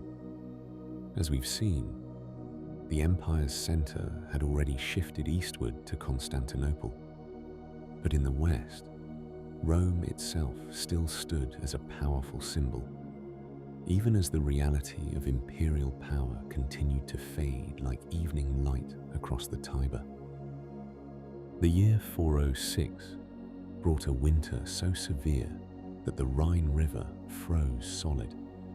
On the last day of December, groups of Vandals, Alans and Suevi crossed the frozen water into Gaul, not as invading armies in the traditional sense, but as entire peoples seeking new homes. They brought their families, their possessions, their animals. The Western Empire's overstretched military forces could not contain them all. These were not simply barbarian raids of the kind Rome had weathered many times before. These were migrations, permanent movements of populations that would reshape the face of Europe. In Britain, the legions departed, recalled to defend territories closer to Rome's heart. The island that had been Roman for nearly 4 centuries would have to look after itself. The Romano-British population found themselves increasingly isolated, maintaining what they could of Roman civilization while adapting to new realities. The great villas continued for a time, the baths still heated, Latin still spoken in the towns, but without the framework of imperial administration, these would gradually transform into something else entirely. Rome itself experienced something unthinkable in 410. Alaric, king of the Visigoths, led his people to the city's walls. For 3 days, his forces moved through Rome, taking what they wished. The psychological impact reverberated throughout the Mediterranean world. St. Jerome, writing from Bethlehem, captured the shock. The city which had taken the whole world was itself taken. Yet Rome was not destroyed. Alaric's forces moved on after those 3 days, and the city's inhabitants gradually returned to their lives. The stones still stood, the aqueducts still flowed, but something intangible had shifted. The aura of invincibility had been pierced. The Western emperors of these final decades were often young, sometimes children, with real power held by military commanders of various backgrounds. Many of these generals were themselves of Germanic origin, leading Roman armies against other Germanic groups in conflicts that grew increasingly complex. The line between Roman and barbarian blurred. A Vandal general might defend Roman interests, while another group might be settled within imperial territory as federates, theoretically serving Rome while maintaining their own leadership and customs. Africa, the empire's breadbasket, fell under Vandal control in the 430s. From their base in Carthage, the same city Rome had destroyed 6 centuries earlier, the Vandals built a fleet and controlled the western Mediterranean sea lanes. The loss of Africa's grain shipments dealt a severe economic blow to Rome and Italy. The Western Empire was growing smaller, its revenues declining, its ability to field armies diminishing year by year. Attila and his Punic confederation posed another challenge in the mid-5th century. These steppe horsemen had pushed westward, setting off ripple effects across Europe as other peoples moved to avoid them.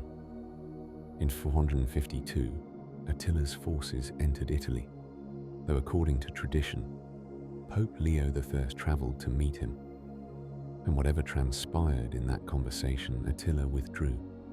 The city of Rome was spared again, though the reasons likely involved practical concerns about supplying his army and the onset of disease among his troops, as much as any diplomatic appeals. Just 3 years later, in 455, Vandal ships arrived at Rome's port. This time, there would be no military resistance. Pope Leo again played the role of negotiator, reportedly securing a promise that the population would not be harmed. For 2 weeks, the Vandals systematically removed valuable items from the city, including, according to tradition, treasures that Titus had brought from Jerusalem's temple 4 centuries earlier. The word vandalism would eventually derive from this event, though their removal of Roman wealth was methodical rather than mindlessly destructive. The Western Empire had become a patchwork. Visigoths controlled most of Spain and southern Gaul. Burgundians held the Rhone Valley. Franks were expanding in northern Gaul. Britain was beyond imperial reach. Africa belonged to the Vandals. Italy itself was all that remained under direct imperial administration. And even there, real authority lay with the military commander Ricimer, who made and unmade emperors, according to his preferences.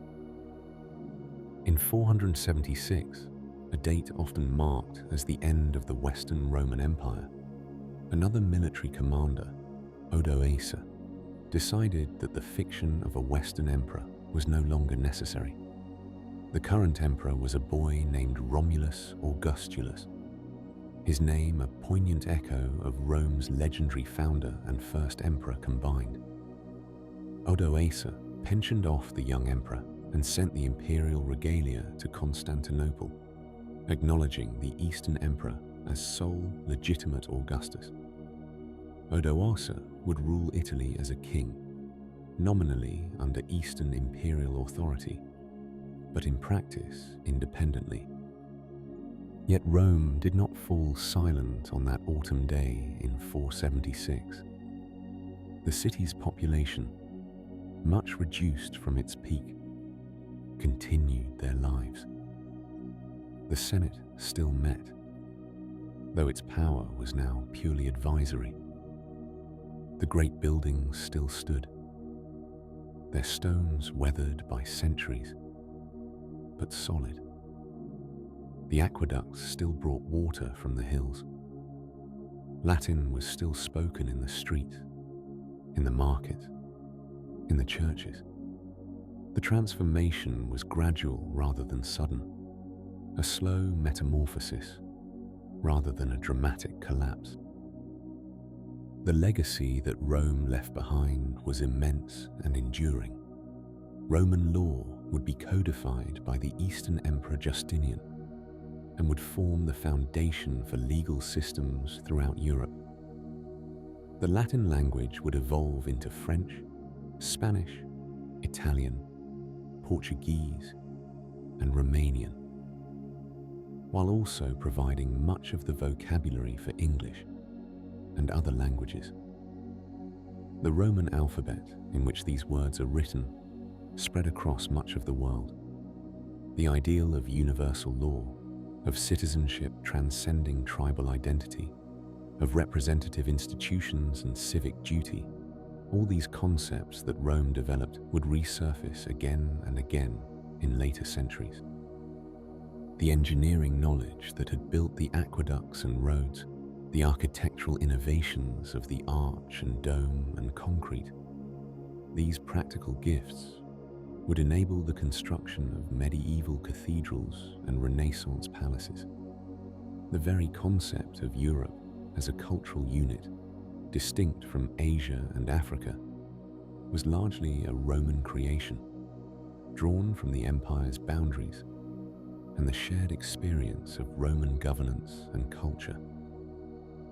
As darkness settles over our long journey through Roman history, from those legendary twins on the Tiber's bank to the last Western emperor bearing a founder's name, we can reflect on how much of our own world still bears Rome's imprint. The calendar by which we mark our days, the months named for Roman gods and emperors, the organization of our government, our literature and art, our roads built upon Roman foundations, all testify to an influence that transcends the lifespan of any political entity. The Roman story reminds us that even the mightiest civilizations transform and change, that endings are rarely as dramatic as we imagine, and that the most important legacies are often ideas and innovations rather than borders and armies. As you drift towards sleep, let these images settle gently in your mind. The 7 hills where it all began, the roads stretching to distant horizons, the aqueducts arching across valleys, the dome of the Pantheon open to the sky. And through it all, the endless human story of ambition and achievement, adaptation and endurance, echoing down through the centuries to reach us still. As we bring to a close our journey through ancient Rome, from the legendary twins nursed by a she-wolf to the grand empire that shaped our world with its roads, aqueducts, and enduring ideas, we hope these stories have gently carried you through the evening. Thank you for joining us on this peaceful exploration of history's echoes. If these calm adventures have brought you comfort, we'd love to have you with us again.